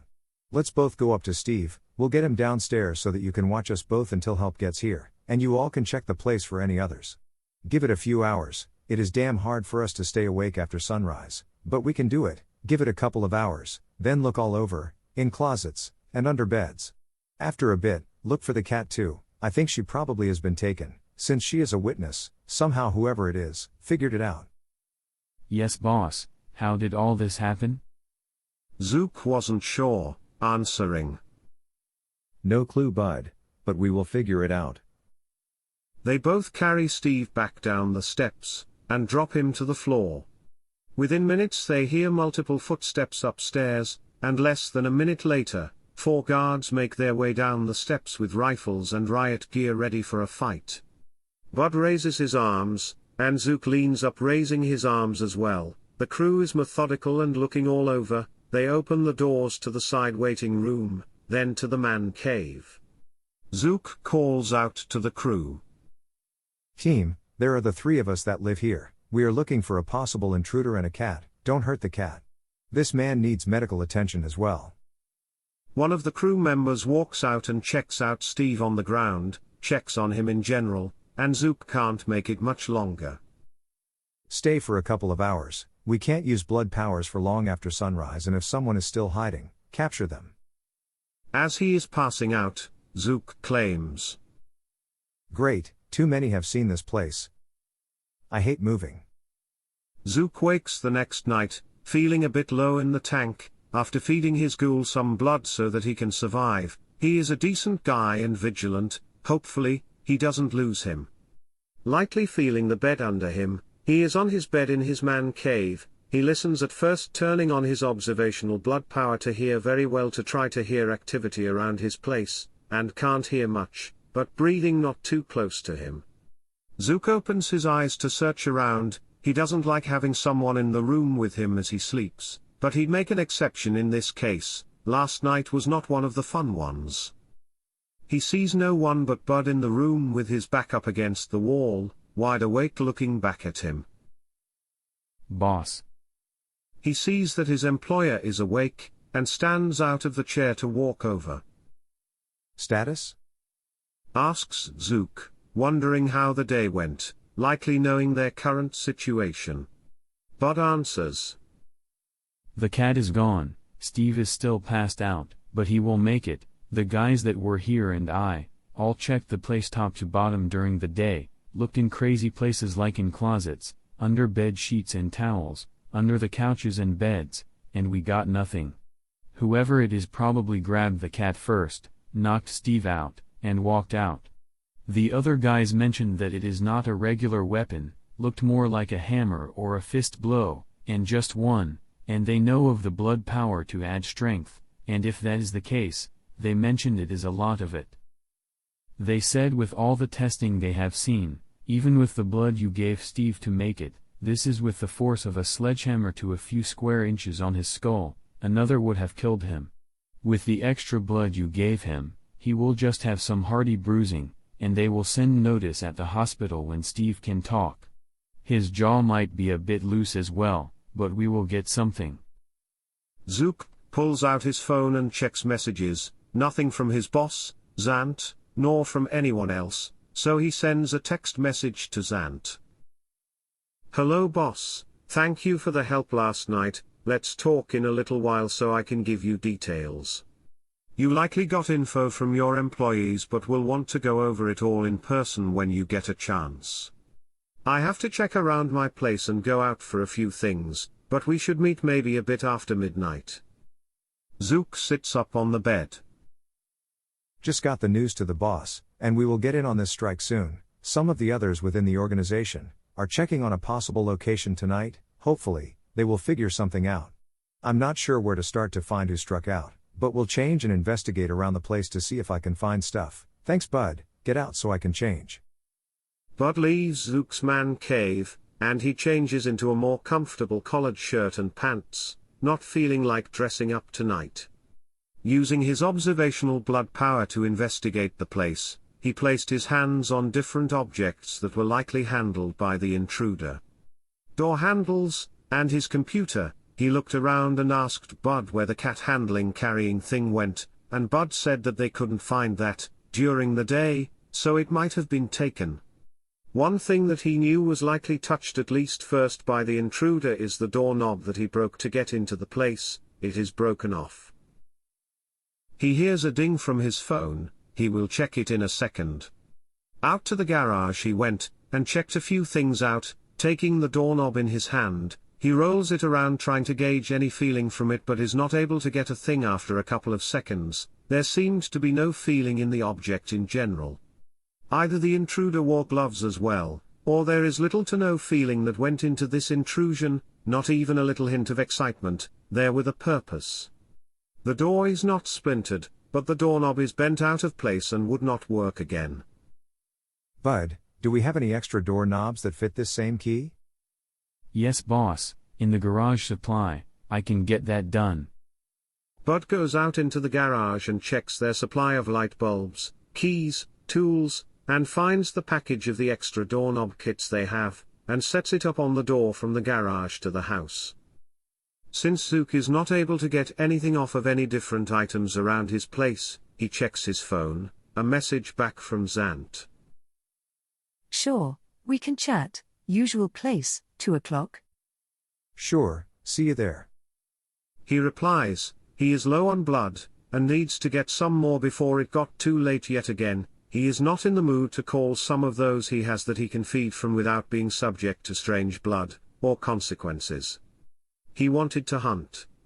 He is not able to drink certain blood, mostly he could not drink animal blood, not that he did not want to, it is part of his blood type that he is not able to drink some types of blood, sometimes he wishes he could, because of circumstances.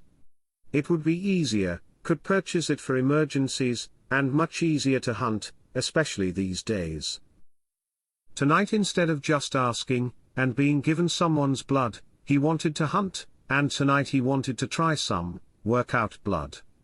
This is what he called blood that is full of endorphins from sweating, and working out. He had a membership to an all-night gym for just this case. Vampires do not get a whole lot of benefits for working out, because their muscles do not work the same as they used to, but the blood from those who did, could sometimes be a rush. Bud, we are going to the gym, I need a workout. Bud knew what this meant, and he would be taking the boss to get some blood. After making sure that most of the stuff is back in order, they set off for the boss to hunt.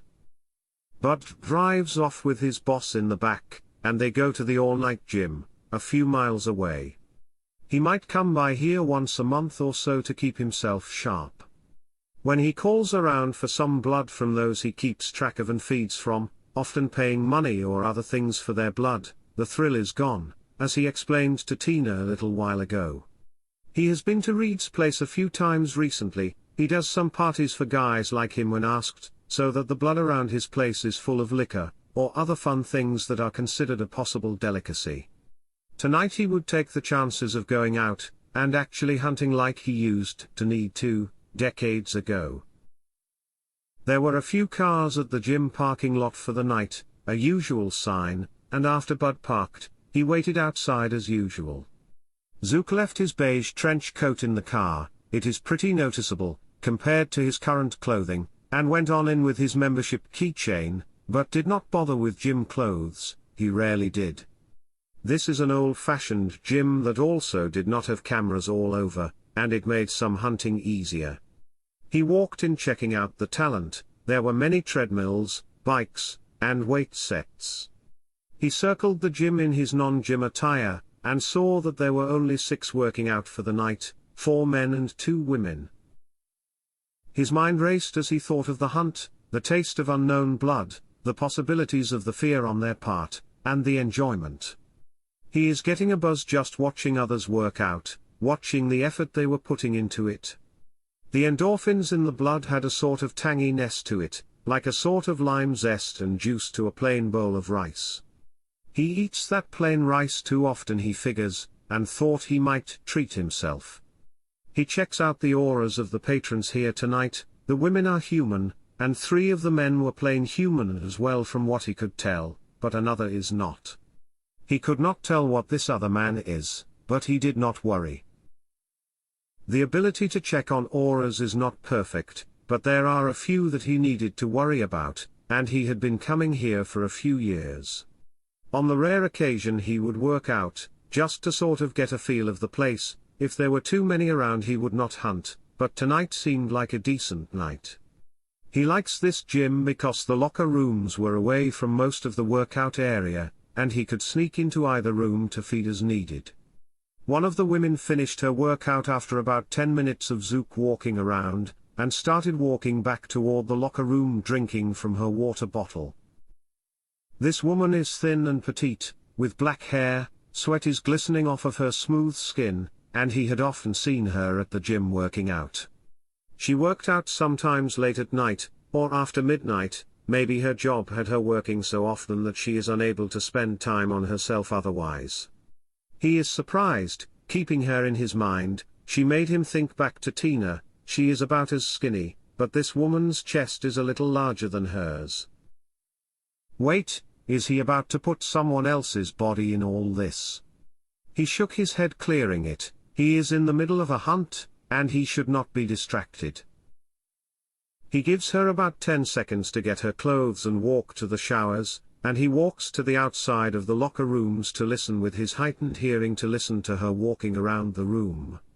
He hears her walking between the lockers and the shower area and looks around at a glance outside to see if anyone is watching. He sees no one.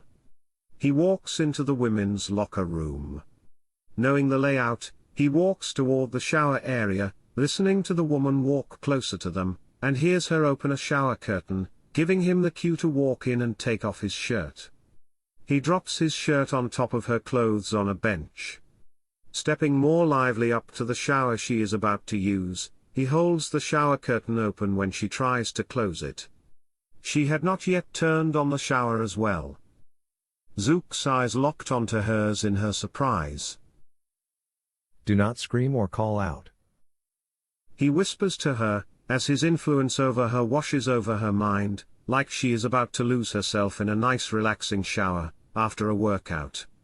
Her mouth opens in a mockery of her desire to call out for anyone's help, and her voice chokes in her throat. The woman is naked, about to start the shower, and as he holds her arm up, his eyes follow her lithe arm down to her thin neck. Using his other arm to take hers, she struggles to break free, but he is no novice to the hunt. He holds her arms out to prevent her from moving around and bites into her neck as he pushes her back into the shower stall. She moans in ecstasy as the kiss takes over, her body's reaction to being punctured. Her arms stop trying to break loose and she wraps them around him, her arms barely able to meet each other around his much larger back. His arms are able to secure her well though, as he drinks from her, getting into the groove of things. He lifts her naked in his arms. He is not one of the strongest vampires, but he is fairly strong as a regular guy, and he presses her back up against the tile of the shower stall, her legs wrapped around his waist, her body shakes, and her head rests on his shoulder. It would be a shame to kill such a beautiful human specimen, so he took enough to be well for quite some time, but knows about how much he should take to still make sure she will be okay. He pulls his teeth back from her skin, which is much more sweaty than it was before she went in for a shower. He licks her neck to close the marks, the magic of his blood helping her survive, and licks some more of the rest of her blood off her neck, kissing it lightly as would a lover. She seems pretty weak as people usually do, after being fed upon, but she opens her eyes to see him for the first time. She uses both her hands to hold his head, and brings her mouth to his, kissing him as would any reciprocating lover returning a passionate embrace. Zook forces her head up to his eyes once again to influence her. A stranger walked behind you naked into this shower stall. You can remember looking down at his hard body, and it excited you. He ravaged your body unlike you've ever been handled before, and left you to shower off. It is the most intense sexual 10 minutes of your life. No one hurt you, and you will remember nothing of this stranger, his body, his voice, or his clothes since he wore none. You will not donate blood for at least a week.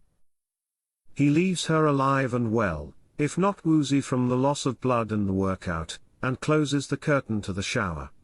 Her clothes and towel rest on the outside of the stall on a little resting bench.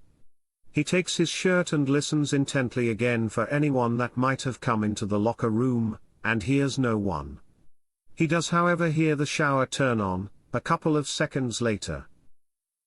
Walking on by, toward the gym exit doors, the man calls out, not too loudly, but loud enough for him to hear. I certainly hope she will be okay. Zook turns around to see what he might mean, and he gets a smile and a wink when he catches his attention. He tries once again to scrutinize the man's aura to see if he can tell if he is human, or something more, and what he mostly gets is strange vibes, different colors, and chaos, which is a sort of surprise, a unique aura he hasn't seen. He did not have time for any of this now though, he had things to do tonight. As the door closes, he calls back. I have no idea what you are talking about. 10. Zook has to get back to the studio, to talk to Zant. She knew most of it, but he needed to see if they needed more info. They are about to be going after the Fang yet again. Hopefully, they would be able to wipe them out this time, but anything is possible. They need to set things up to work on the territory they have. If they can get intelligence from the team that is at the complex, they can do what they can, to set it up not to be a fair fight. When he is able to see the capabilities of the Fang member who might have been the boss, when he went toe-to-toe with a werewolf physically, they needed to cheat. But is driving, he is contemplating, finishing a hunt is like, a checkbox marked off for the week. Searching through his own violated home took quite some time. He certainly hated moving, especially now that someone nasty knew where he lived, along with the boss and a new set of ghouls. He likes his setup of getting old truck containers and reusing them. He feels like he is doing his part to use up all the junk humans have used up over the years. Digging them out and putting them someplace else would cost quite a bit and would be hard to block out for all the workers.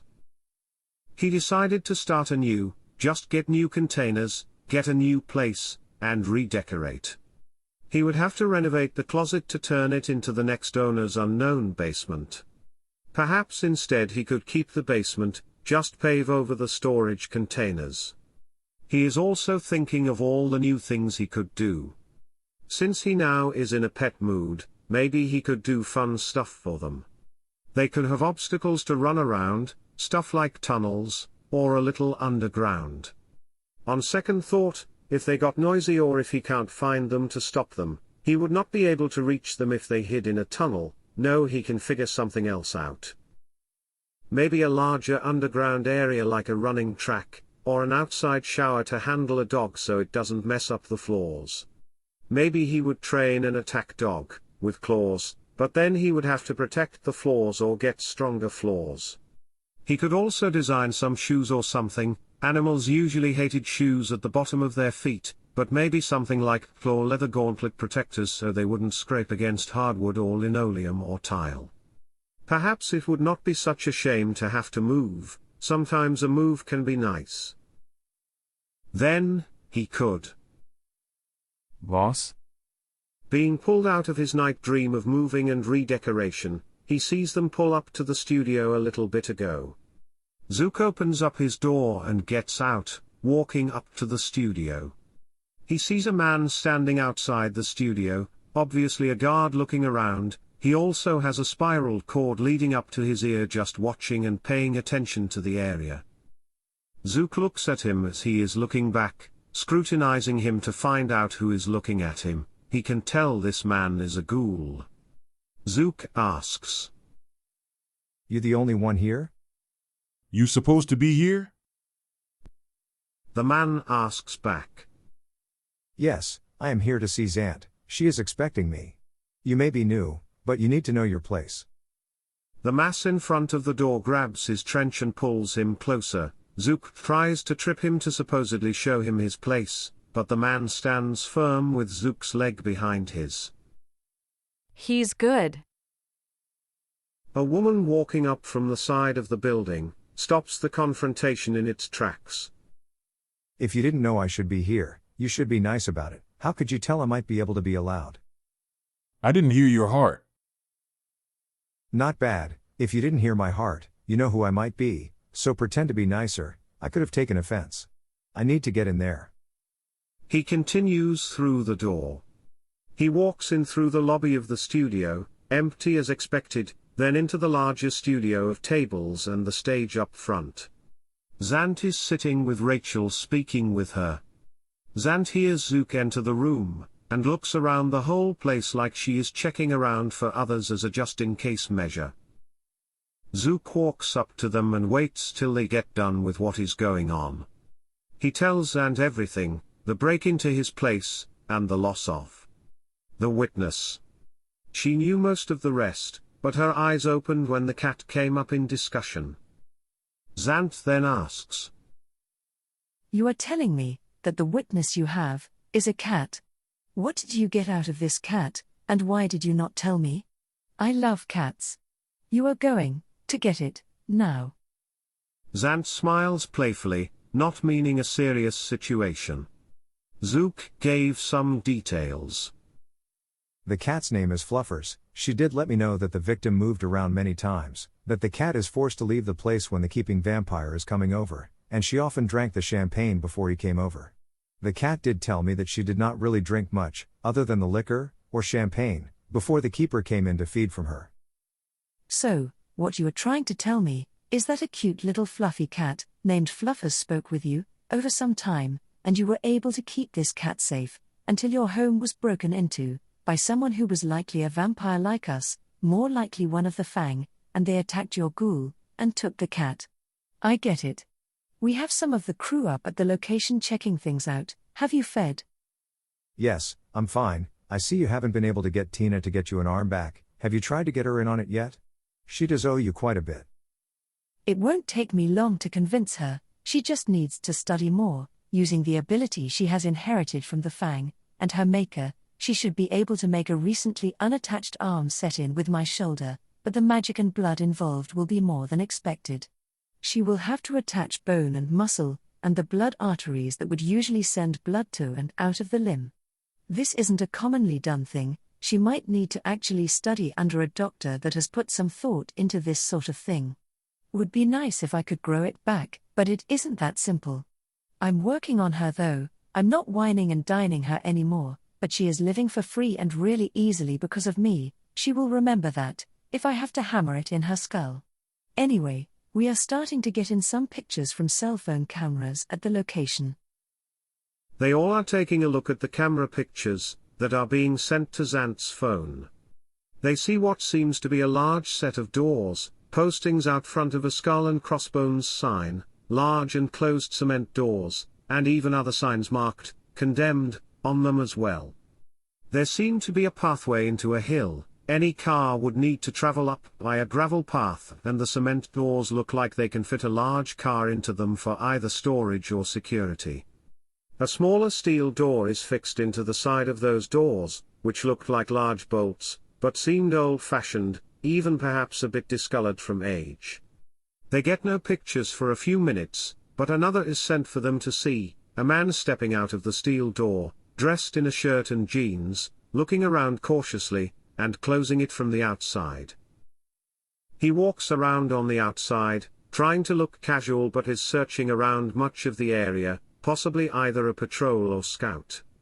This man is not recognized by anyone at the dance studio, but figure whoever it is could just be watching out. Pictures of his face, body, and back are sent back to be checked out. Zant nudges Zook. Hey, Zook, one thing you can try to check out is to get to the county courthouse. This bunker looks like the ones the country is building close to some military bases.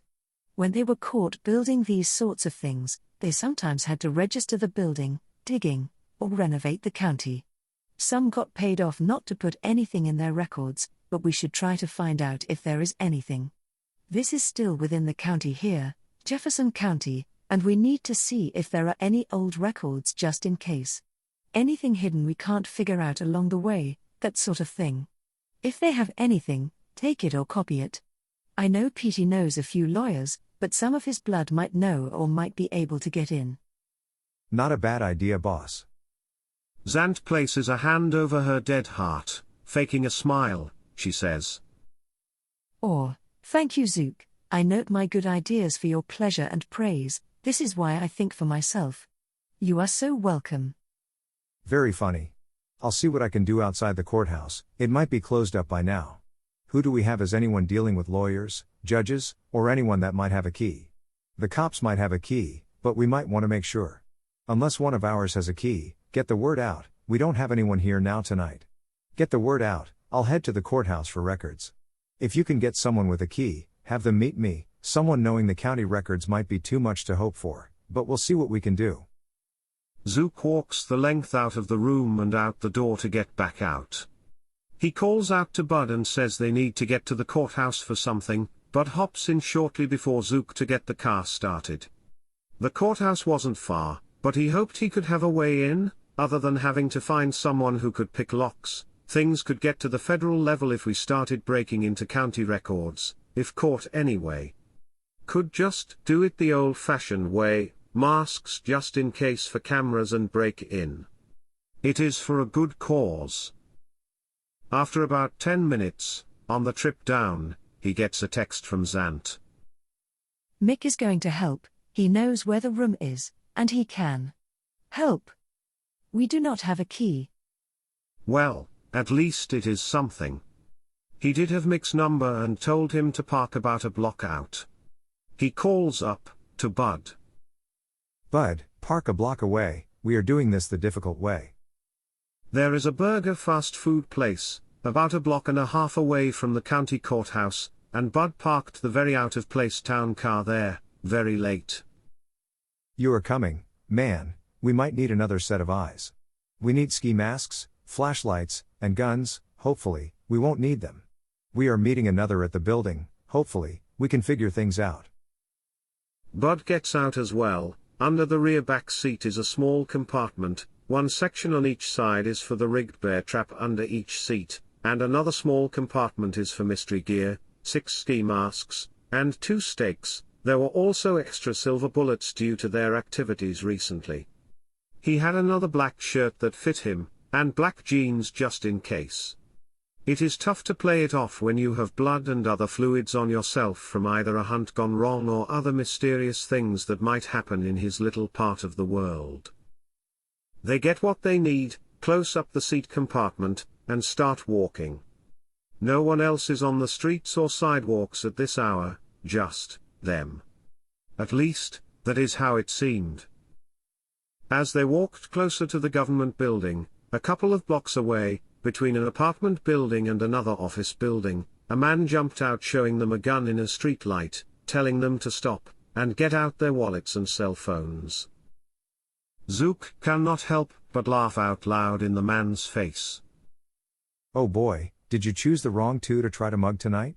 If I wasn't in a hurry, I would really play around, but we are actually busy, so I would like to make a suggestion to you. You should in a polite way put the gun away, turn around and go home.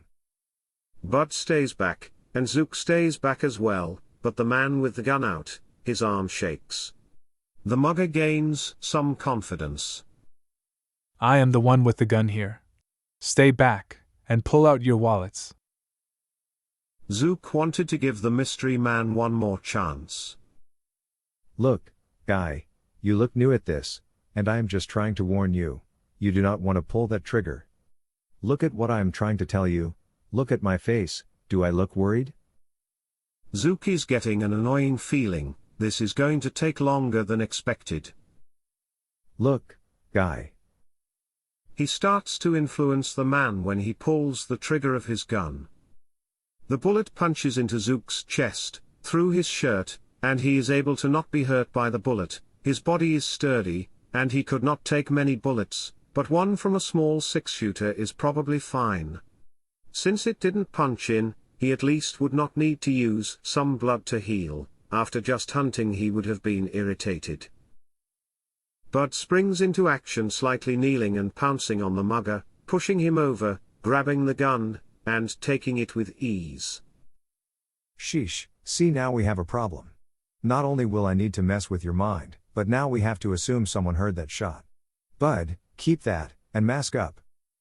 He says, pointing at the gun. Bud pulls the ski mask from his pocket, and Zook does as well to put it on. The mugger's eyes widen. How are you not? Zook locks eyes on the fool. Quiet you. Damn it. Influencing the man, he rewrites the last 15 minutes. of what he remembers. You heard two men coming down the street, but decided that you forgot your gun at home, and no longer remember where you put it. You hid behind this building, just watching the two men walk by, and really wished you had not forgotten your gun because it might have been worth it. When we let you go, you will look down at your shoes for the next 30 seconds, then wonder why, as you look down the street and the two who were a possible mark are walking away. You will go home because you figure no one else is around tonight, so you should just stay there. Seconds later, the man rolls onto his side by Bud and he lays there, moving his feet along the ground to where he could see them, then looks at his shoes. Bud and Zook walked off. Damn it. I like this shirt. 11. Less than 2 minutes later, they are walking up near the courthouse, a pretty big sign in a bush patch outside the door showing Jefferson County District offices, and they walk around the building looking for all entrances. They found 3, one at the front, the back, and one on the west side. Zook checks his watch, and it has been nearly 15 minutes since they parked. He hears a voice right next to him, and it isn't Bud's, looking over his shoulder. Hey Zook, what are you looking at? Zook jumps to the side, and Bud pulls his gun and fixes it an inch away from Mick's head. Damn Mick, why do you guys insist on surprising people? We could have shot you. Bud puts his gun back in his holster. Ha, did someone mess with you earlier? I heard a gunshot, and no one else is around for tonight. Yeah, some idiot shot me, but I'll be fine. You going to get us in? We have to get going. Yeah, oh cool, you guys brought masks. That will be good for the cameras. He walks toward the door. Kneels down at the doorknob. Yo, you want one as well? We have an extra. Wouldn't want you to get into something.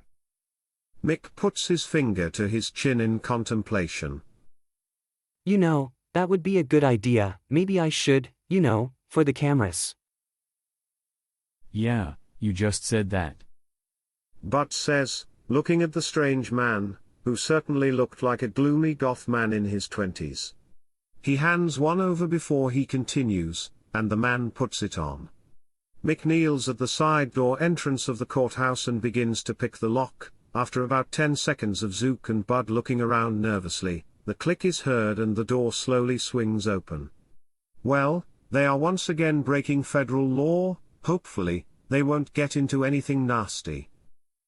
The small-town county courthouse is quiet, and has a couple of floors of marked doors and offices. They find the Register of Wills, the Clerk of Orphans' office, the tax collector, the housing authority, and even a small county law library. They take a few turns, and Mick shows them the assessor's record office, the one they are searching for, to try to find property records, and legal records of locations. They try the door and it is open. They walk in and Bud turns on a flashlight because he cannot see as easily as the other two. As he scans the room from right to left, there are filing cabinets, sections of boxes on shelves, a desk right next to the door with a phone and a few stacks of folders. There seems to be a couch as well, and someone on that couch. Even though they are silent, the light catches a woman sleeping on an old couch. The couch is many years old with cracks in the fabric, and looks like it is in the area of a sort of waiting space. On the coffee table, there is a bottle of liquor with a wine glass next to it and tissues. She has messed up hair, and she snores with a short honk, sounding like a goose, and her head shakes from the flashlight as she is startled awake. Other than her hair, she seems easy on the eyes to the criminals, each of them looking her up and down on the couch, as she is waking up. She scrambles around with her arms trying to reach for something on a table next to the couch. Shh, do not worry, we won't hurt you. His influence over her is obvious. His use of the blood power to manipulate humans could rarely be defended against with his practiced use, and in front of him is a woman, just waking up. He certainly hoped she is a plain underpaid, underappreciated government worker. Using his ability to check the woman as what she might be, someone special such as himself, and other criminals, or something else, a creature such as the wolves, but from what he could tell, she is a plain Jane woman. Don't scream. Your name, please? Zook asks, smiling, showing her that they had little intention of harming her, even though it certainly might not be the case. I'm Jane. Zook's smile widens as he chuckles a little. What are you all doing here? There is no money. She seems cautious of the three men in the room, who are dressed like they are certainly here to rob the place. We know, Jane, we aren't here for money, but we are here for something important, so it would be much appreciated if you could help us. If things work out well, we'll be out of here very soon. You wouldn't even remember we were here. What is going on here? Why are you sleeping on the couch? She goes into a short story about her week. My piece of junk husband dumped me for his lawyer, and I'm lying to my boss about not sleeping here. Drinking the whiskey in a wine glass makes me feel classy. What are you guys doing here? There are better places for anyone to be tonight. You should cooperate. We are here searching for blueprints. There is a dangerous place we need to get into, and there are very mean men behind the doors. It is also a complex, and we were hoping that there might be records of them. It is an old military complex a couple of hours away but still in the county. It would be great if you could help. I can let you know the area, and you can help us look. Do you have any sort of ways to keep track of locations and where the places are? Zukail's on the happy vibes from his blood power to manipulate her, the three men in ski masks, the late at night trip. It certainly is out of the ordinary. Could you guys take off the masks first? They are creeping me out. She asks, hoping to get a tiny bit of strength between them. Oh, Jane, you know we can't do that, but you feel comfortable around them though. It is like you are part of a heist, and we are just friends practicing. One of the sides of her mouth moves up a bit. Okay, let me go into the bathroom and fix my hair. She says, standing up, and wobbles back down on the couch. Oh, I might have had a bit too much to drink. She says, looking back at the almost empty bottle and wine glass. Zook holds her back a bit. Your hair is fine, none of us care, we just really need to find something. She grabs his arm lightly and pulls it away. She clarifies. I do not need to fix my hair, I passed out drinking a bit ago, I need to hit the bathroom. She replies, standing up to start walking to an area near the filing cabinets labeled, Employees Only. She goes to open the door, and Bud walks up to hold her back. I want to check it, just to make sure. She looks at him strangely, and she waves him in ahead of her, and she waits back with Zook. Zook spins her to look at him. Now Jane, you were not going to try to run, were you? Is there a window in there where you are going to try to jump out and leave? I told you, we are not going to hurt you, we are old friends. Just use the bathroom, take a couple of minutes to brush your hair if you want to, but come back out and help us look for what we need. His influence again, is palpable, since she is human from what any of them could tell, and she nodded, letting him know that even if she used to have the intention to try to run, she no longer could. Bud checks the bathroom, and sees a window that is opened. He closes and locks it, and checks the room for more, not finding weapons or anything else. It's clean. He says, walking out, and she opens the door wider, closes it, and locks it. Bud looks back, asking his boss if he is sure. Zook reassures him with a nod that they should be good. I told her to come out in a couple of minutes after the bathroom, and she'll be out. Mick walks to the other side of the room, through a partitioned area to sets and rows of filing cabinets. Unless the aura manipulation going on with her does some kind of protection for her. He calmly says, walking back. Zook follows him. Manipulation, what do you mean? What, you couldn't tell? I could easily tell, I thought you could. Her aura is too well balanced for what is happening with her, too human, too basic. Something is going on with her, but I'm pretty sure she is human, at least mostly. Her mind and aura have been messed with though, I don't think by us, someone different, but it should be fine. It looks like your manipulation held while I watched. The bathroom toilet flushes and the sink gets turned on. Zook turns on his ability to listen with heightened hearing. He hears in a whisper. Dear Penthouse Forum, I got dumped by my husband, got drunk one night after work, and 3 men were in my office after I passed out on the couch.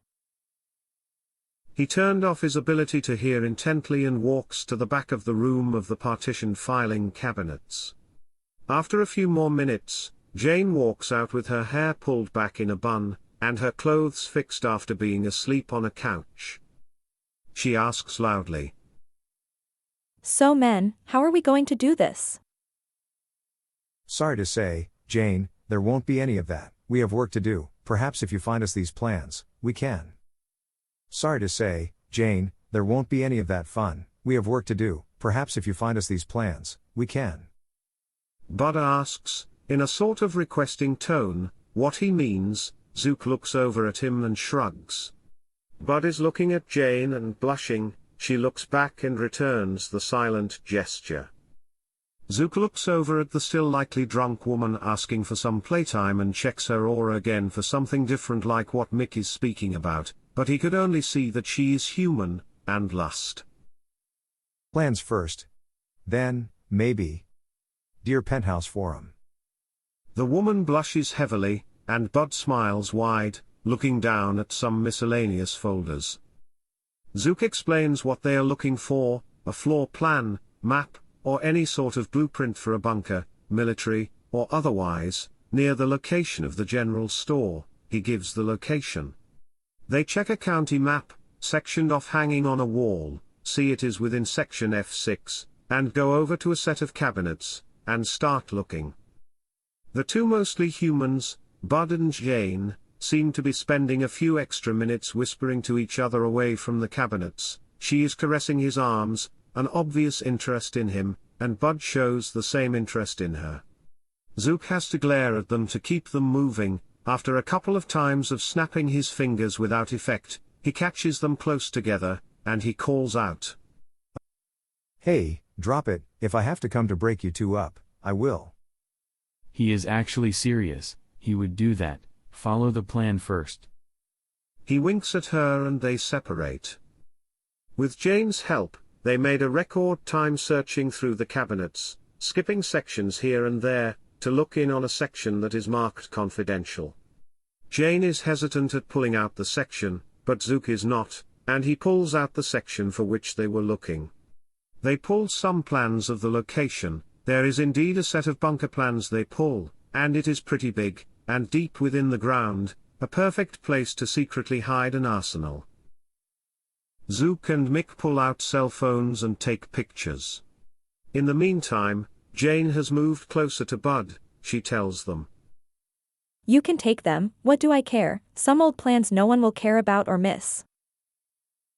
She says, biting her lip while looking at Bud, her eyes flowing up and down his body. Zook looks over at Mick. Hey, did you drive? Where is your car? Of course it is. We can't use that one tonight. Cameras might have caught it, and we can't take the risk. Will you come with me to my car? Mick smiles back at the two mostly humans looking at each other blushing, noticing the obvious as much as Zook. Sure, we can take your car. Zook holds out his hand. The keys to his town car are dropped in them. Get a cab, or get picked up in the morning. Jane walks up still partially wobbling on her feet, and looks up at the much larger man, and pulls him closer to her. Zook notes. Mick, that is our cue. Let's let them have some fun. And the two vampires leave the humans alone to do whatever it is that they want to do to each other. They walk to Zook's car, and both of them get into the front seat. Zook starts the car, then pushes a button under the middle part of the dashboard, and hears the expected clunk of the traps behind him. Mikola looks in the back of the seat. Interesting idea. That is supposed to help against powers like mine, ability to hide, right? Not bad. He looks over at Zook and nods, who drives back to the dance studio. Mick looks back to the back of the car for a couple of seconds. Hey, what if someone sits in the middle? There isn't enough room in the middle for someone to sit, even if they knew what might happen. No, there isn't. I could easily fit in the middle there if I knew what is coming. Here is what you should do something like. Have it spray some water in the middle, your pants might get wet, but it will affect someone else. Zook's mouth forms into a straight line in frustration. You mean, I could put my feet up against someone and it wouldn't affect them? You must not know how it really works. Without realizing it, you can put your foot up against someone else's junk, and if they don't move, you don't realize what is happening. Do something in the middle if you want to keep someone unable to hide in here, or under the front seat, like at my feet here. Mick moves his feet around. Plenty of legroom here. If you don't want to use water, try something else. I've just gotten used to some people trying to mess around with me. You have no idea how frustrating it might be to those who want to play pranks. Zook feels a low growl at the base of his throat, and continues to drive to the studio. Yes, I think I can. They get there, and grab the folders pertaining to their needed plans. Passing up the lobby, they go into the studio room, where Zant and the record keeper, Rachel, are still checking pictures, and looking at emails. We found some blueprints, let's take a look. Zook pulls the folder from under his arm, and opens their find. Looking through the blueprints, they think they see some things that will hopefully help them in the fight.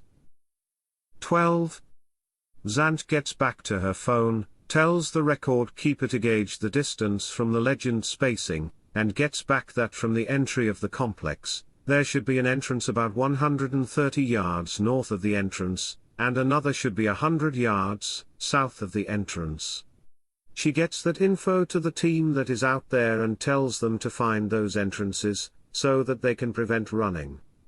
They were going to try to do this right, their running won't be acceptable this time. It is starting to get late at night, or early in the morning as most might say, and they were hoping the team would be able to find it before sunrise. Zant gets 2 pictures, about 10 minutes apart, both are of what could be considered entrances or exits. One is hidden behind an area of overgrown brush and weeds, and there is no walkway, but some of the brush has been pushed aside to uncover it. These are storm cellar door entrances, and a spinning wheel, sort of like a bank vault door opening, or ship helm wheel. One is in a recently built shed covering the door. There are homes near the bunker along with the general store that is close by. They were able to see within the shed, the same sort of entrance or exit, the same sturdy concrete and wheel door entrance. Zook asks the question a few are wondering. Wonder why the places around there still are active if the bunker is supposedly messed up, or toxic like the signs say. The property value must be pretty low, cheap houses, unless they are just military or contractor owned anyway. Zant gets a text, sunrise, going back to the hotel. Should we meet tomorrow? She texted back in the affirmative and needed to make some more plans. Zant says quietly, Damn it, we'll need to have a party tomorrow for some of my employees, for some of us to feed and go. She gets onto her phone to start that plan. We all need to rest and feed. Anyone need blood?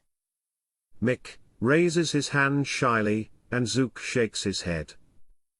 I'll be okay, but I need somewhere to rest. They know of my place and my driver is predisposed. I sometimes sleep in my car, but need someone to keep me safe. I bought the housing complex close by, just in case for emergencies. You can rest in one of those. It has been a few months, so I have only been able to renovate a couple of houses with underground safe rooms.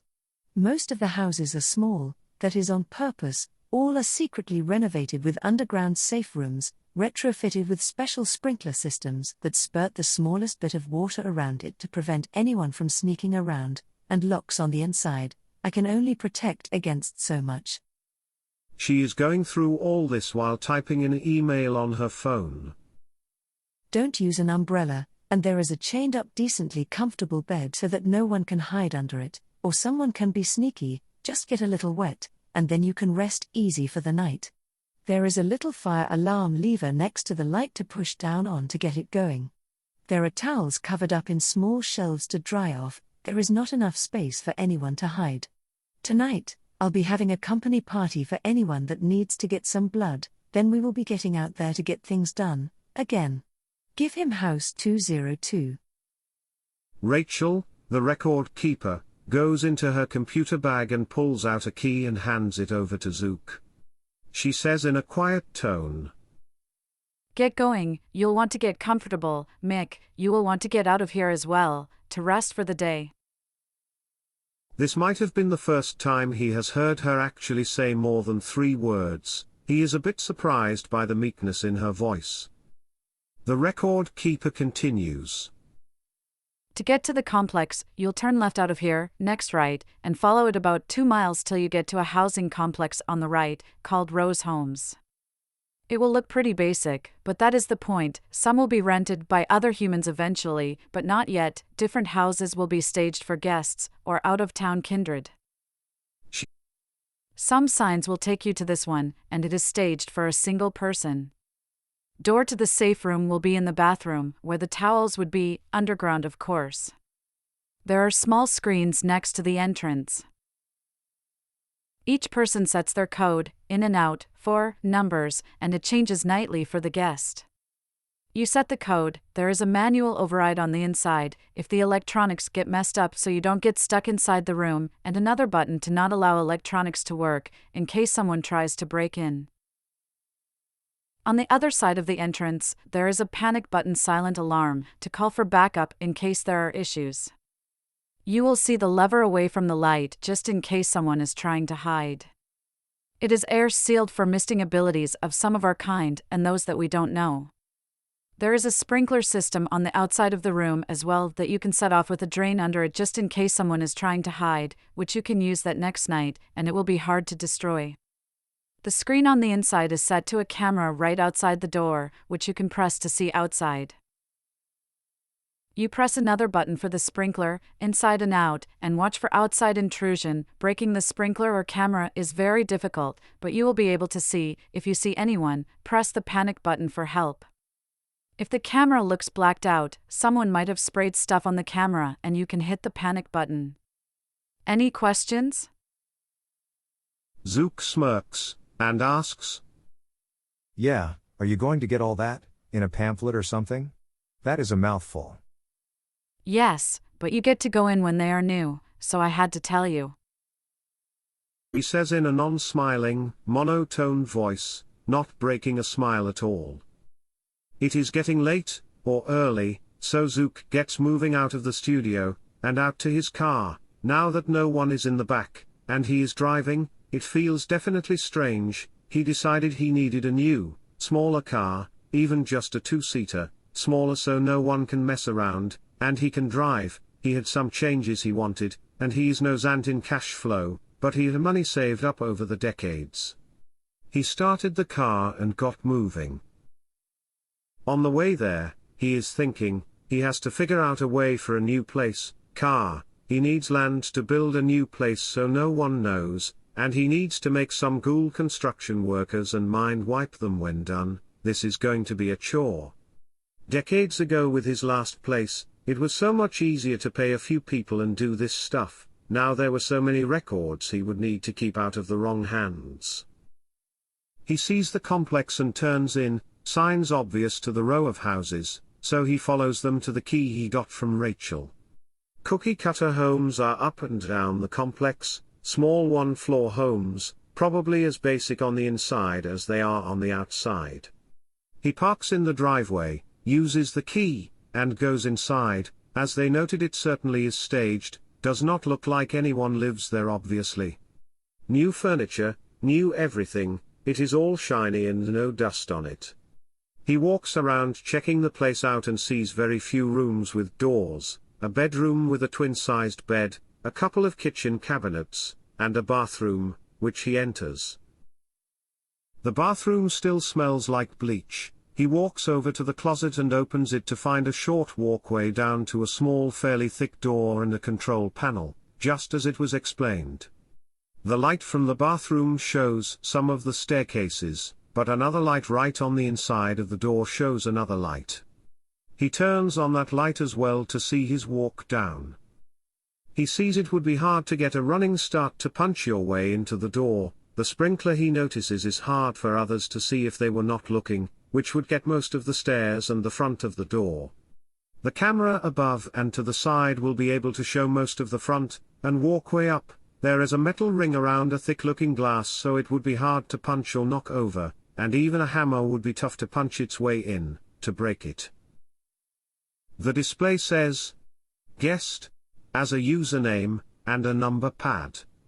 Requested code, 4 digits, remember them to leave, and wipe your prints from the pad when done, is shown on the pad, and there is a cloth above it.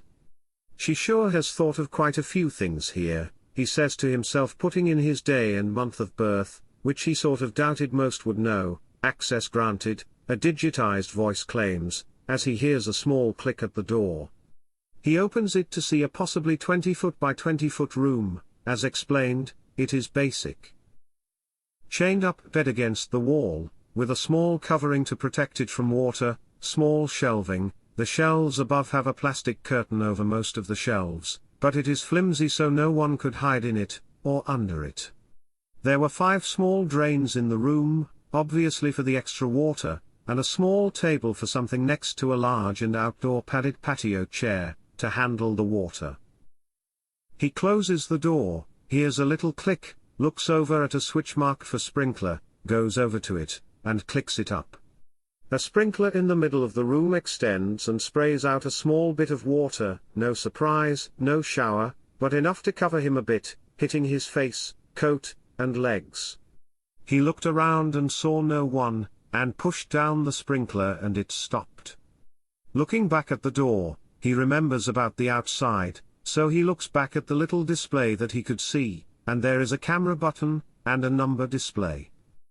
He pressed the camera button, and with a night vision camera he could see the staircase. He turned on the sprinkler and saw water spraying down the stairway, and thought to himself, "Hot damn, I thought I had a system. This is what money can buy.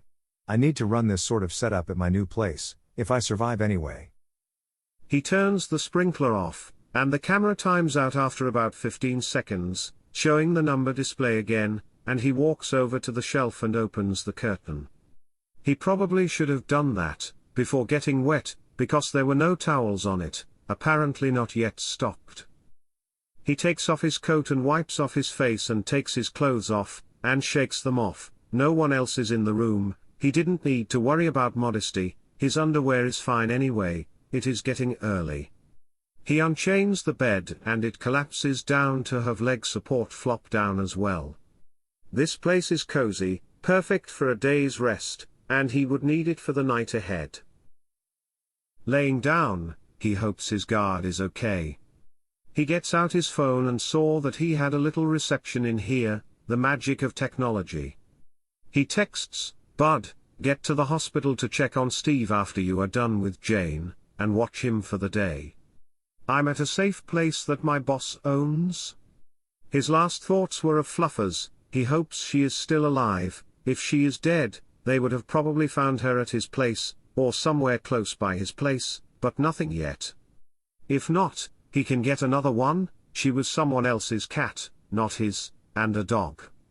He also thinks as he closes his eyes, letting oblivion take him for the day. I do hope I can teach Steve to talk to them. He would probably freak out. It doesn't take vampire blood to use, so I can't see why not. Zook wakes up, that next night, fairly refreshed and ready to get things going. He got out of bed, which is surprisingly comfortable, not that it matters for guys like him, he can sleep like the dead. The water that is left on the ground after the little spritzing is gone after draining for the day. His clothes were dry on the patio furniture and he threw them on. He wonders if the no towel thing is a joke, but didn't care. It is a cozy little secure, just in case room. He could probably do this for a while, but he couldn't hang here with his guards, unless they took him upstairs. It might work, he'll have to ask Zant. He puts in the code, and the electronics seem to work fine. He hears a click, but he forgets to check the hall for others. He presses the camera button on the touchpad next to the door and the night vision comes on with the camera on the stairs again, and it turns on to display outside that door. He didn't see anyone, but he needed to check just in case.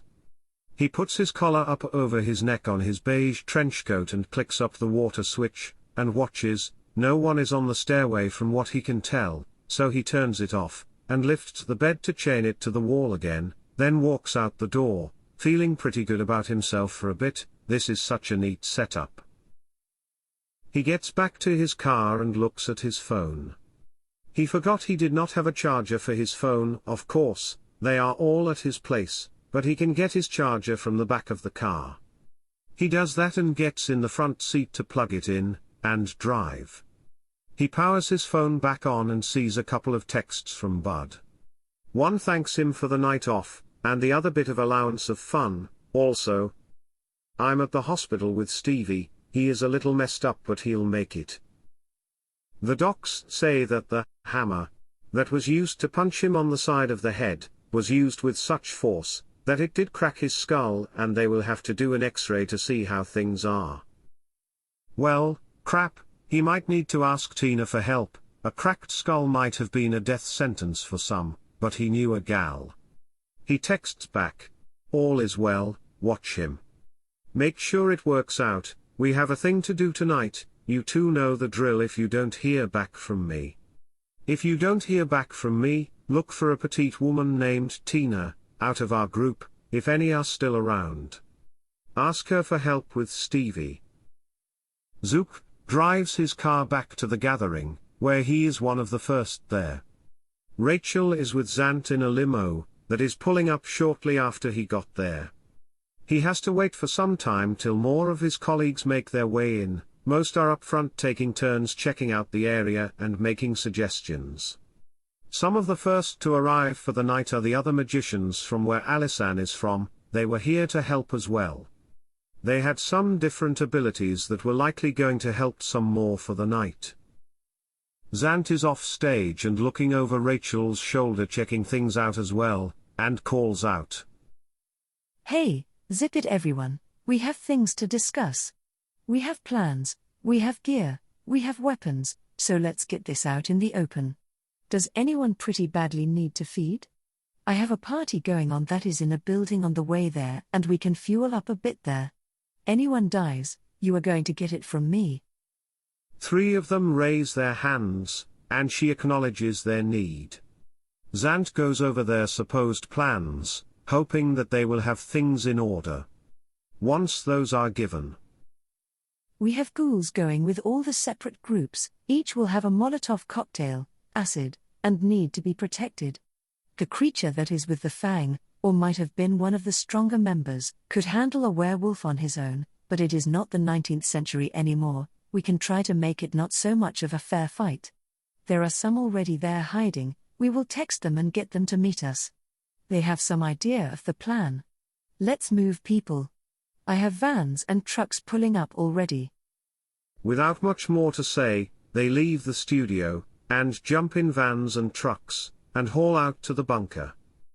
The calm is over an hour as they have little to say to each other. The van with Zant is looking at blueprints of the place and making suggestions on where they might put more people or other options. Zant texts back to the crew hiding near the bunker. Keep one watching each secret exit, and one at the main. Start walking towards the general store, and the group will meet the rest there. She gets a text back. Understood.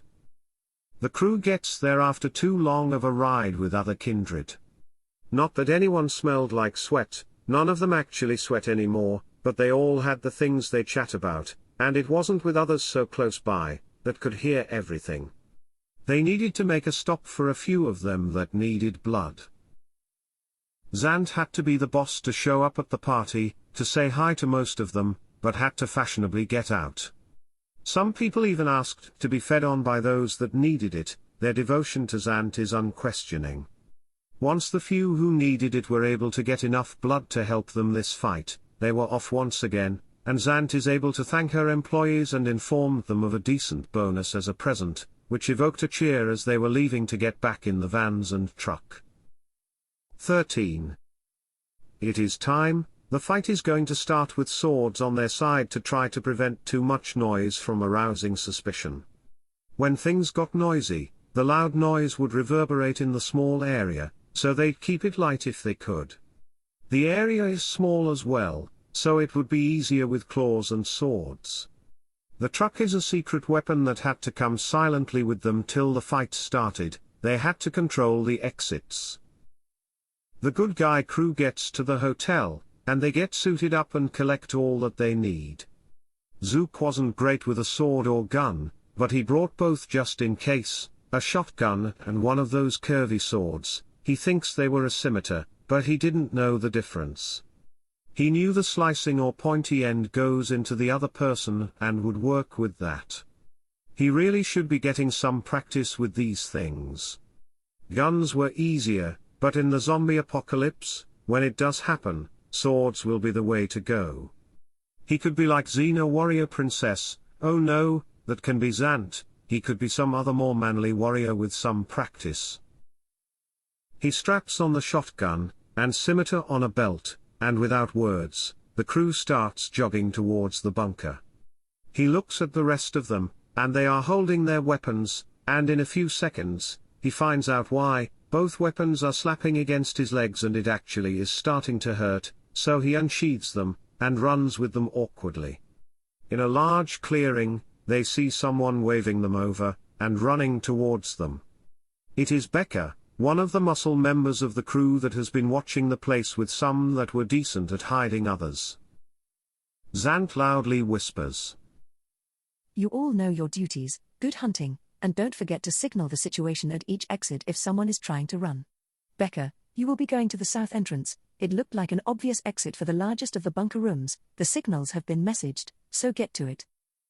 They all nod, and dart in different directions. Becca gets to the south entrance, and with some help from a ghoul, braces it closed with a crowbar. Another group at the north entrance does the same, forcing a crowbar to force the spinning wheel closed. Some edges along the side could be used to brace the metal and keep it from moving. The main entrance is silently invaded, the door quietly opens, and the crew looks around.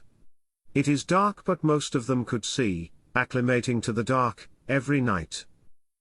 4 ghouls are set to stay on the outside, to set their trap into place. After opening the entrance, the enemy would be in for a rude surprise. They were thrilled, because since that is the case, they would not have to be in the thick of things. The first area they enter, to the good guy crew, looks like storage space, one old-fashioned army troop transport and one more recent truck for hauling regular things were parked there, with enough room for the crew to fit without turning sideways. There were wooden crates around the area. They were opened with boards between them allowing anyone to see inside the boxes, but a couple of them stacked on top of a bottom one. All were empty. The crew passed these up to continue into the place, a short hall with left and right doors, and a stairway leading down. Paul led at the front, Zant is near the back with Zook and a few others who were not the most battle-hardened, or perhaps more important, such as the magicians who fit that category. Petey does what he can to hide them using the blood power for which he has practiced over the decades, but he keeps on trying to whisper every small thing that happens to them what happened last night, and they had to keep putting their hands over his mouth. Paul opens the 2 doors to the left and right and 2 of them glide into each room. The crew hears some action in one of the rooms, some furniture being broken, a few cuts, and a short scream that is not very loud, but none at the other. As the crew passes, and each room is checked, the group continued down to the stairway and started down. After most have made it down to the next flight, Zant and Zook were still near the top with one of the magicians, and they heard the entrance door, the one they all ran through, screech open, and a few rounds of gunfire forced into the door. It seemed like they got one trying to leave. Zant got a text message of one trying to leave, confirmed down. Zant waves the crew forward to continue. Once they all get to the bottom of the first flight, they split off into 2 groups because of 2 paths that are in front of them, walkways where they need to split, which they do as though they had practiced and started going room to room checking on areas. Paul's team reaches a room. Paul and a couple of others make short work of 3 ghouls resting in a reading area, couches, and books, but they have weaponry ready with them like usual. Guns would be loud as known through this place, so swords were still able to be used and stealth is still a factor that helped the crew.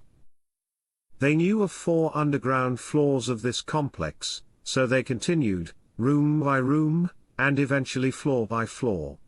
Once the good guy crew got to the 2nd level of the basement area, there is more activity, and sadly one of the Fang members is able to get a few shotgun rounds off and the secretive strike seemed to initially be blown, but the concrete and natural walls of the area were so thick that it did not seem like the sound reverberated as much as they expected, but if a few were paying attention, they might be in for a bit more than expected, with the Fang members already larger than expected. There were not as many as there were back at the storage complex, but there was still enough to give them a workout. The 3rd basement floor is a set of what seemed like barracks. Humans and ghouls were milling around the place seemingly without excitement until there were a few blurs of activity. Due to the area, the group needed to split up quite a bit to clear the floor. Zook entered one of the rooms with PT and one of the ghouls. Instead of a barracks, it seemed more like a brig. Surprisingly, he sees Alisan in one of the cells, and on a shelf, he sees Fluffers in her little cat crate. On top of the crate, he is able to see a necklace. It has the large letters, J and S on it. He goes over to the shelf first and pets the cat crate a bit saying he would get to her in a second, and finds a set of keys and hands them over to PT. He says, "Get her out of that place first." And PT goes over to the cell to open the door. He gets an odd suspicion of her though. She seemed fairly calm as she sat up on the bed and calmly said, "It is about time you came to get me. You are not one of those things trying to trick me, are you?" PT looks at her with intent, trying to find out if she is trying to trick him too, and from what he could tell, she is the real deal. Her clothes were a little old, and nothing else strange is going on, so he tried a couple of the different keys and one of them worked, so he let her out. PT apologized. "I'm sorry this happened to you, nice lady. I did what I could." Alisan nodded, and walked over to Zook, and smiled. She is acting sort of strange, just having been rescued from whatever fate had claimed of her. The ghoul walked up to them, and said that they needed to continue, which is just what Alisan seemed to be waiting for. A jab at PT's face knocked him on his ass with a cracked nose, and another very fast one dropped the ghoul in a heap as the illusion dropped from Alisan. Without really taking a look, the shotgun came up to meet her stomach. Moving quickly, a hand pushes the shotgun to the side that Zook is brandishing and he looks into the eyes of Seth, who holds the gun to the side without effort. At the same time, Seth reaches for Zook's throat, grabs it, and lifts his head back. "Well," Seth said, holding the gun to the side with ease, lifting Zook with his other hand. "Aren't you in a pickle, Zook?"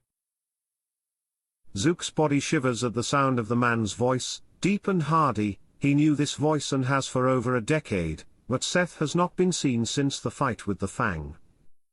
Zook tries to manipulate the strong vampire in front of him with his practiced mind manipulation over decades. "You will let me go." And with a spurt of laughter, Seth lifts Zook higher from the ground, his jacket scratching against the concrete. "So?" Zook asks back, without being able to say it loudly without much more air. "You are one of the Fang?"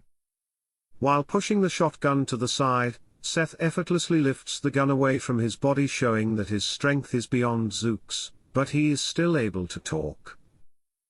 "Oh, no, the Fang are a bunch of children playing at a game they know nothing about. They think they know of power, but know little about the goings-on in our little corner of the world. I have just bunked up with them for a while until I can get my plans into fruition, but it looks like you found them, and in the same fashion, found me." "And the cat? Why isn't she dead?" Seth answers with a grin. Oh Zook, I'm not a monster, she is just a bystander. I am more of a dog person, but I don't just slaughter cats, it would be inhumane. Zook has one more to ask. What about Jessica? Seth sighs, and speaks while keeping Zook off the ground. I should have known you all would find out about her. It is truly a misfortune that I had to let her go. She was going to get me into trouble, that one. Seth did seem upset at having to discuss this woman who he had killed a short time ago. She was getting bored, and had to talk to someone about the only interesting thing she had going for herself, and I found out she had been saying too much. Kids these days, right? Zook calls out for help, with the tiniest squeak, not having much air left in his body, but he also pulls the trigger of the shotgun, not hitting anyone but making plenty of noise. Seth whips him across the room, with a flick of his wrist against the door, forcing it closed sharply, drawing attention to those outside of it. The door is forced open, and Zook is pushed against the wall a bit. He is still able to move around after a mean hit to the shoulder from the throw. Paul and Zant rush in. Zook looks for a couple of seconds and no longer sees Seth in the room where he is standing close to the table. Zook lets them know. Seth is in here, and he is hiding. They both look through the room and see Petey, who is getting up after a mean cracked nose, which he is using blood to heal, and the ghoul is wobbling to his feet as well. I don't see him. Do you? Paul asks Zant. She answers. No, damn it, how is he this good? Zook lets them know. He claims not to be Fang, but we aren't done here, we have to finish up. Paul and Zant nod, and continue. Zook walks over to Fluffers and uses his ability to speak with animals. Did you know that the person there is a man, not a woman? The cat answers. Hey, non-human, I'm glad you are okay. Of course, I did, it is the man that was with my human all those other times. He couldn't talk to me like you though, but he did take me a while ago from your place. He is really strong. Zook answers back. I know, I'm glad you are okay also. I'll get you home when we get a chance. Zook cuts the communication, and carries the cat carrier out of there, with the two who were able to take a good punch, and were able to still move and get up out of there as well. He catches a yowl from the cat carrier, and balances it out better. He wasn't really paying attention to it. He hands it off to one of the other ghouls in the area. Watch her, keep the carrier steady. The newly designated cat handler takes the carrier gently. This floor is finally clear, so they continue down one more floor to what they think is last. There were 4 more doors, 2 on each side of the hall. The first door on the left they knew led up and out of the fire escape, the others they were not sure about. The crew is a few less than when they came in, but most of them were still available, so they first opened the side doors to check them out. One of them has a strange supply room of jars of miscellaneous parts, hearts, animal parts unknown to most of them, and jars of what looked like blood around the room. The next is with a thick door that is padlocked closed. They are able to easily remove the locks and open the door to what seemed like another brig, cells lining a wall of people. A dozen cells, each with someone in it, and its bathroom, and the doors were not jail cells, more like solid doors of solitary confinement. There are vents out of each of them to prevent a smell. They would come back to them soon. The next door is to a miscellaneous closet. The last is a much larger room, they can tell. The crew opens the door, and sees what amounted to a torture chamber, with a cot. There were tables around with straps to keep someone forced down, or standing ones. Small standing cages, and tools all over. Most of it had not been cleaned in some time, they could tell. On one of the tables is a woman, who the crew thought might be Alisanne, and the creature standing over her is ready for them, formed in all of its muscular gravel-skinned glory. The creature's maw cracked into a grotesque smile, it says in a deep voice. You think you can take me on, this time? I would not be bested by a werewolf, and none of you could do the same. It also seems like you don't have them tonight. It is a shame most of you will have to die. 14. Zant and Zook call out in the room. 2. And filter into the room. 2 ghouls and 2 vampires rush in on one side of the door, and another 2 of each on the other, and they have swords and guns ready. As another part of the signal, a loud screeching is heard towards one side of the room, muffled by a curtain. Glass breaking and a splash are also heard in the same area. The creature turns its head slightly and looks back towards a curtain that is placed over an obvious doorway out of the area. The creature proclaims, Well, you know of my other way out. It still will not save you. The guns fire in the room first, but seem to harm the creature little, as it barely braces for the impact, and rushes toward where Zook and his ghoul are waiting. Him with a shotgun, a few rounds go off before the creature reaches them, and one good swipe drops one of the fighting ghouls. Another ghoul enters the room and throws a glass jar of a liquid at the creature. It connects and it seems to start to boil into its skin, which certainly draws its attention. Its large head lowers as its nose sniffs at the liquid bubbling into its skin. It is heard in a deep rumbling and inhuman voice. Hydrofluoric, that is hard to get these days. It tingles a little bit. The creature's attention is drawn back to Zook. Another swipe rips through another set of riot gear yet again. He is using a new one after one of this thing's friends destroyed his last set, digging into his thick skin which he is able to withstand, but another makes him collapse to the ground yet again in extreme pain, not being able to move his arms or legs. Another bottle of acid is flung at the creature yet again, drawing its attention once more to a weapon that is much more effective than bullets. It quick walks menacingly towards the person who is throwing things at him, and pushes aside one of its wheeled carts of tools, but slowed down once something else is handed off to him. It is a flaming bottle. The ghoul holds the bottle to the side. The vampires took a few steps away from him. The creature's eyes widen, and it dashes away from the person with the prepared weapon. With lightning speed, the creature rushes over to Alisanne, pushing aside tables and rolling tool racks, and hides behind her table. She hasn't stopped twitching or writhing on the table but hasn't made any noise in terror. One of the ghouls on the other side throws a Molotov cocktail against a far wall, and a speedy ghoul who has the increased speed blood power rushes over along the wall, closer to Alisanne. You wimps, can't take me in a real fight. Hit me and you'll burn her with me. The ghoul with a flaming bottle rushes over, and waves it in front of the creature's face. For seconds, the monster lunges towards its new enemy coming in close, but can't bear the intense heat coming closer. It holds onto the table in a show of courage and strength that most of them even partially admire, but succumbs to the deep and based fear of them all. It rushes through equipment, and tables that were either brushed aside, knocked over, or bull rushed through, getting towards the side of the wall with the thick curtain to force it open. One Molotov cocktail is thrown in haste towards the creature in the middle of the room and misses him, but another one makes it closer to him, hitting the floor near the curtain. I am not done with the likes of you, weak-blooded fools. I'll find you as you sleep and drain you all.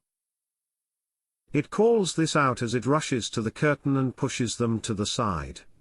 It starts awkwardly climbing with claws but can make a strange slow climb up it. It does not get more than a couple of bars up the ladder though when it looks back at its hand and smells it, which makes him instinctively look up. Gas, oh hells. He climbs up as quickly as he can, as another flaming bottle hits the bottom of the ladder, igniting it in flames, and the flames climb up the ladder, which as he can now tell has a lot of gas that has been poured onto it, and some of the small cylinder walls as well, something that it couldn't tell till now. He took his hands off of the ladder and dug with his claws directly into the concrete, helping him get up quicker. The creature gets to the top of the ladder, with the concrete and metal door closed, and tries to turn the closed wheel to open it, which does not budge. He pushes his shoulder into it trying to twist the metal wheel to open the exit and push it open, but the wheel would not turn like someone is above not letting it. There is someone on the other side. Becker's one of the strongest of the known good guy crew who is holding the door closed with a crowbar as a wrenching force. The concrete door cracks a small amount from Grape pounding on it, but Becker holds the storm cellar-like escape door closed. Thud, thud, against the exit door, but the concrete holds firm with bracing muscle, on the other side. The fire climbs slowly up the ladder only partially covered in gas. Fire is one of the most potent weapons against their kind, and is something that they all feared, no matter their strength of body or mind. A wail comes from the creature's lips that none of them have heard, a wave of anger and fear from the deepest gut of the beast, that lived within them all. It calls out in an uncharacteristic higher-pitched voice. Cowards! Trying to force the door open, and looking back down as the flames lick their way up the cylinder exit ladder. Panic rushes from the creature's own beating heart to his active brain, pounding against the concrete. He is still unable to break free as the fire slowly reaches its feet up to reach its arms, and makes him flop back to where its claws left the walls, and its back rests against the back of the hole, its legs locking it in place. The creature screeches again as flames climb up its legs, and its tough skin is able to withstand a few seconds of extreme agony that it had never felt before. Its back leans against the walls of the cylinder, the bellow from the rest of the air left in its body echoes through the concrete escape door, and down nearly 40 feet of the ladder into a room full of ghouls and other vampires who instinctively shiver from its last call. Two halves of a tall creature fall to the ground of the ladder which is still ablaze. They can barely tell the body parts, but they have one half of the legs and waist, and the other half of crumbling ash, of body and head, all of it being totally eaten away by the all-consuming fire. Vampires call around the back for others to look around for a fire extinguisher. They look all over this floor. One of them rushes up to the third floor where they remember seeing one in a closet there. The vampires cannot get close to the cylinder curtain exit which is still on fire, but that is why they brought ghouls with them, who are in the gear to be able to handle it. It takes a couple of minutes, but the extinguisher is filtered through the hands of the crew, and ghouls were able to use it to put out some of the fire. It is expired after many years of not being used, so it is not very powerful. It worked somewhat though, they just needed to wait for much of it to die down. From what they could use though, they were able to see a crisping heap of the creature, and it is a lot of it. Even in the large fire, the mass of it alone is still in cinders. Another releases Alisanne from the table, seeing that she is still alive, well, mostly, and her blood kin seem as joyed as most of them could be, having rescued one of their own. There is little smiling, or rejoicing, many questions on how everything happened, and what the Fang were able to find out. Alisanne is having trouble speaking though, due to her mouth and jaw being misshapen, likely by the pile of ash over by the exit ladder. Not only that, she shakes her head and flinches, each time someone tries to touch her. She mumbles through her misshapen jaw, and stifles a scream when someone touches her asking if things are okay. There are dried blood tears along the side of her eyes, down the side of her face, and her wrists were bruised from shaking in restraints. Her skin is blotchy all over with red marks, her elbows and knees were out of place, and she is moaning in pain. One of her kin, one that Zook knows as someone good with mind manipulation, and even reading minds, asks her if he could use telepathy to speak, and she emphatically nods. His eyes shut, in concentration, he speaks for them both in a fashion, reading what Alisanne wants to say, but has little power over her faculties to do so. Her skin is on fire when anyone touches it, back away. Those touching her did back away, they were forcing her down to the table to try to help. Her back is the least sensitive part of her body, because it is harder for that torturer to reach. He was able to increase the sensitivity of her skin, like goosebumps of pain wriggling up to her brain when anyone touches her. The muscle, skin, and bone, the feeling of it all are more painful than she has felt ever before. She is calling in her mind for help, asking for someone to stake her till it can be fixed. The vampires around her look at each other, knowing that if she is asking to be staked, this pain was on the higher end of the scale.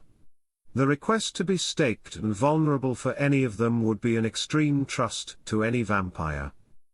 After using a good deal of blood to do some healing, Zook is barely able to move his arms or legs, stating, "I'll do it, I have a stake ready just in case." He gets a few judgmental looks like one of the magicians who came prepared pulling out a stake, as did Paul, and two of the ghouls. "Oh, right, of course. It isn't like, I was wanting to stake a helpless woman, I'm not weird or anything," he says with a foolish grin, and he puts it away. Alisanne is obliged, as a stake is plunged into her chest, stopping her from shaking around as she is being touched in any way, even by other people's movement. The air was painful.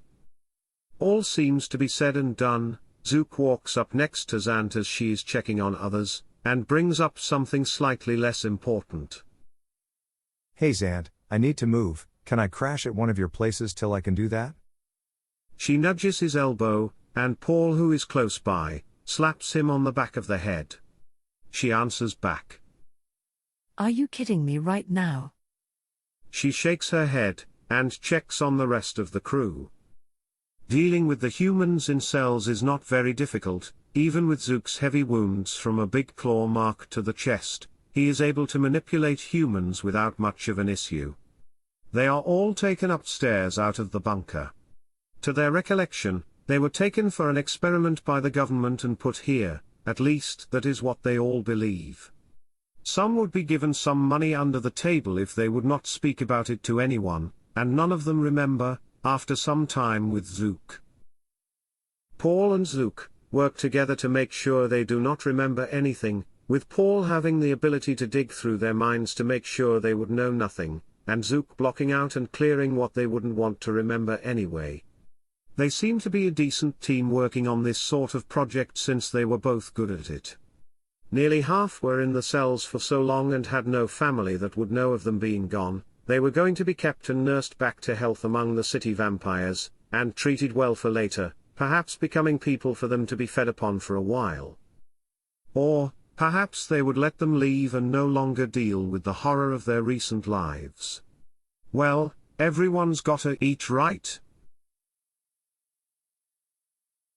Epilogue. The night after the rescue, the magicians bring Alisanne to a gathering still staked. Everyone, including Tina, sees her bent in places in which she shouldn't be bent. Her elbows are twisted in opposite directions, her knees are melted together and her legs were set as long bone poles without being able to move. Tina realizes she has been brought to the gathering in order to be seen, perhaps helped by Tina. She knows a couple of things now though, they are not friends. When Alisanne is shown to the gathering as an example of problems that the Fang could pull off, the magicians tug at her heartstrings, but she knows how the game is usually played. Tina insists. For this sort of thing, Zant and I deserve a minor favor, from the leader of the present magicians, and a major one from Alisanne to us both when she is back to normal. Is this not agreeable? Zant's face brightens when she hears the negotiation, which is more of a demand.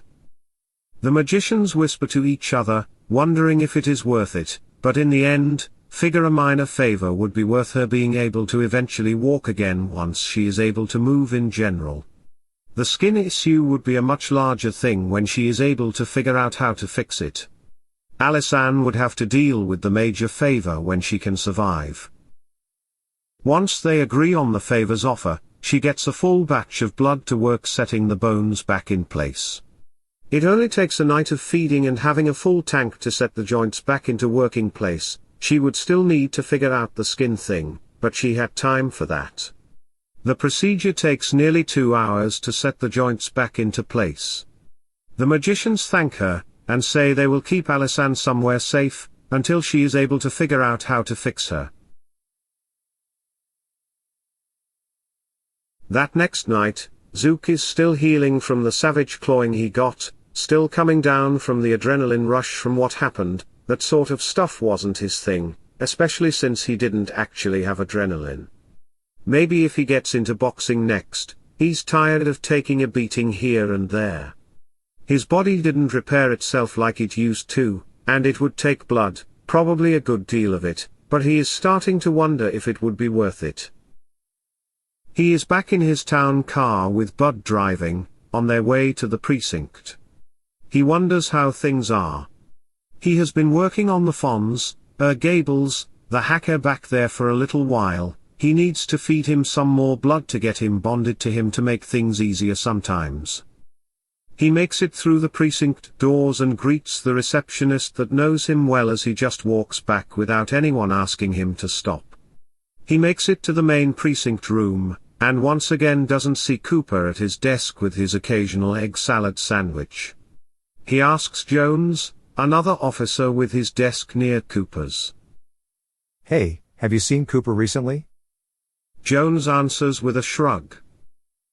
He asked to be taken off nights, and it was obliged. He said his wife asked him to do it from the stress and trouble sleeping.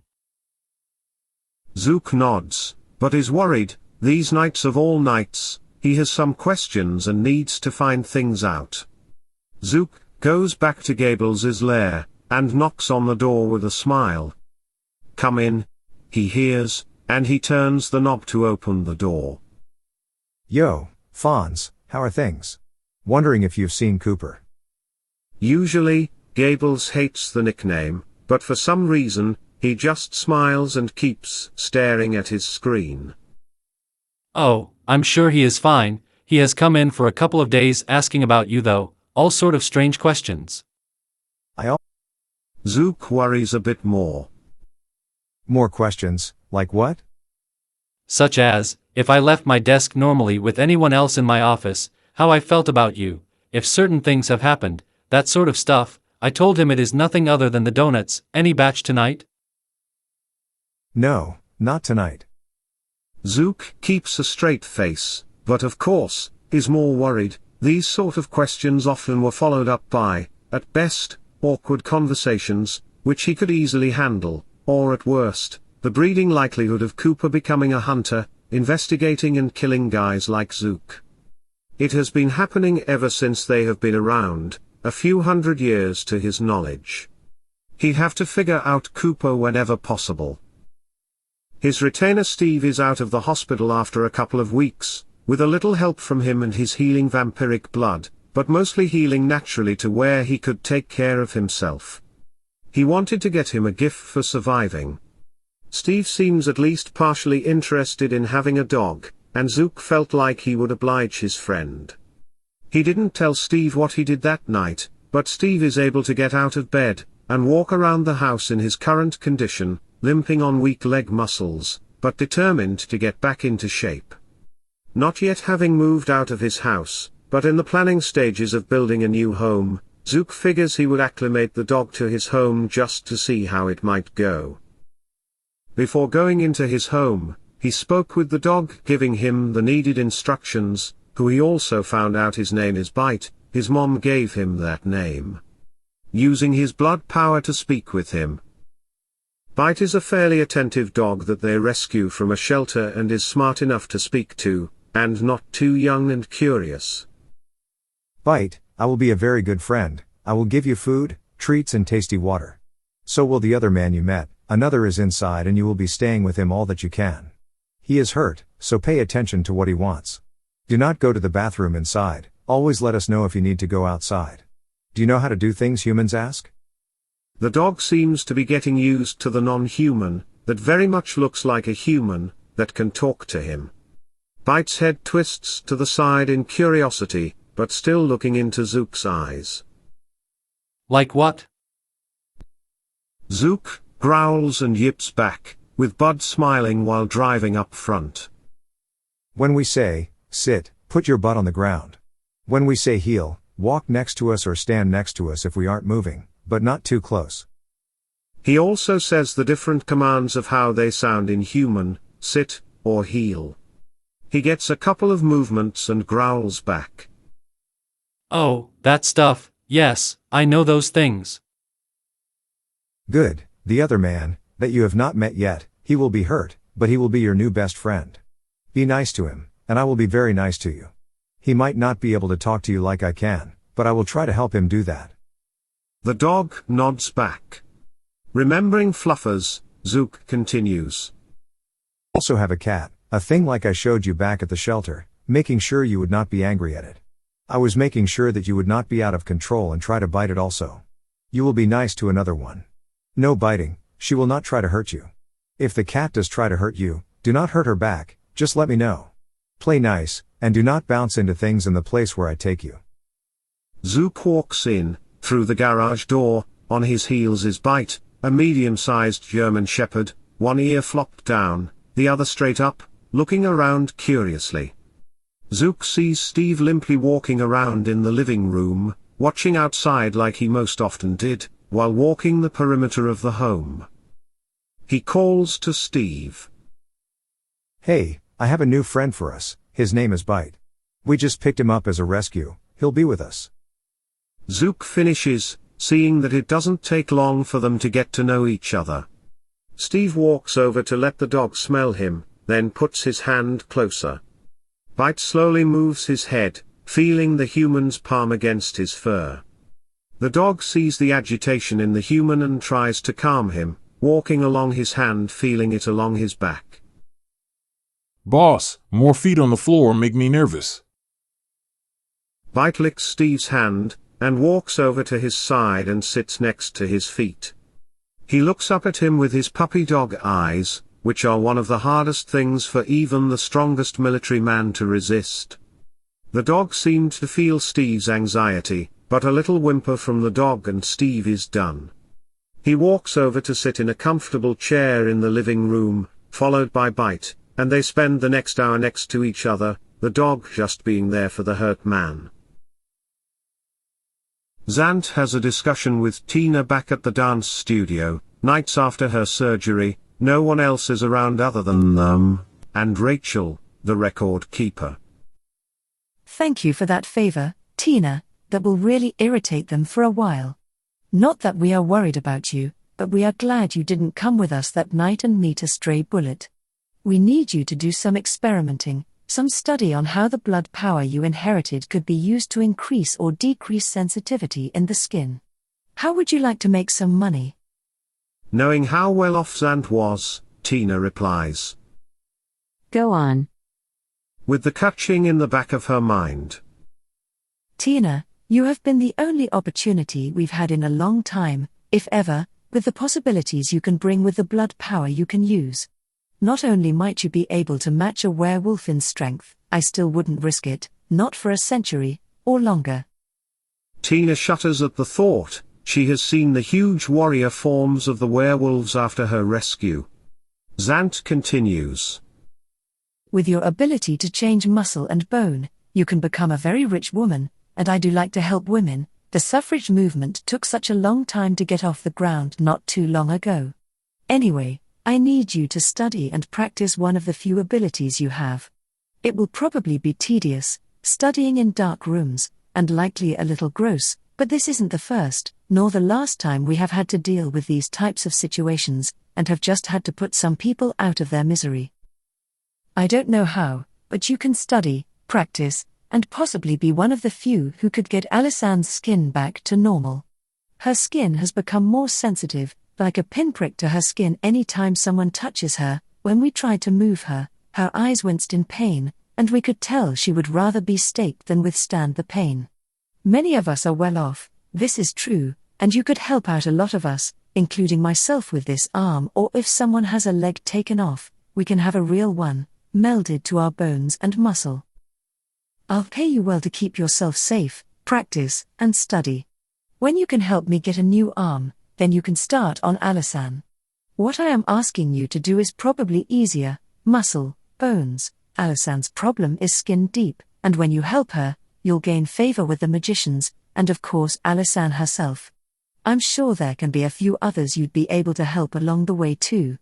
You might not have wanted to be practicing with bones and muscle, or whatever else, but I'll get you trained by the best doctors and best theorists that we have to offer, and that is all the best in how this sort of stuff probably works so that you can practice with them, and then you can try to start doing this around the country, if not the world. Tina is smiling near the end of Xant's offer, trying to think of reasons why maybe she shouldn't keep her head in the books and speaking with different strange people to try to learn this monstrous ability between monsters. Tina worries of disappointing her, or making someone like her upset. Oh, I don't know, Xant. Xant puts her hand on Tina's arm. Please, call me Panteri, using my last name is so formal. Okay, so I don't know if I want to go through so much of what I went through before. I'm wanting to maybe get into something less morbid. Xant smiles and raises an eyebrow, answering in a questioning tone.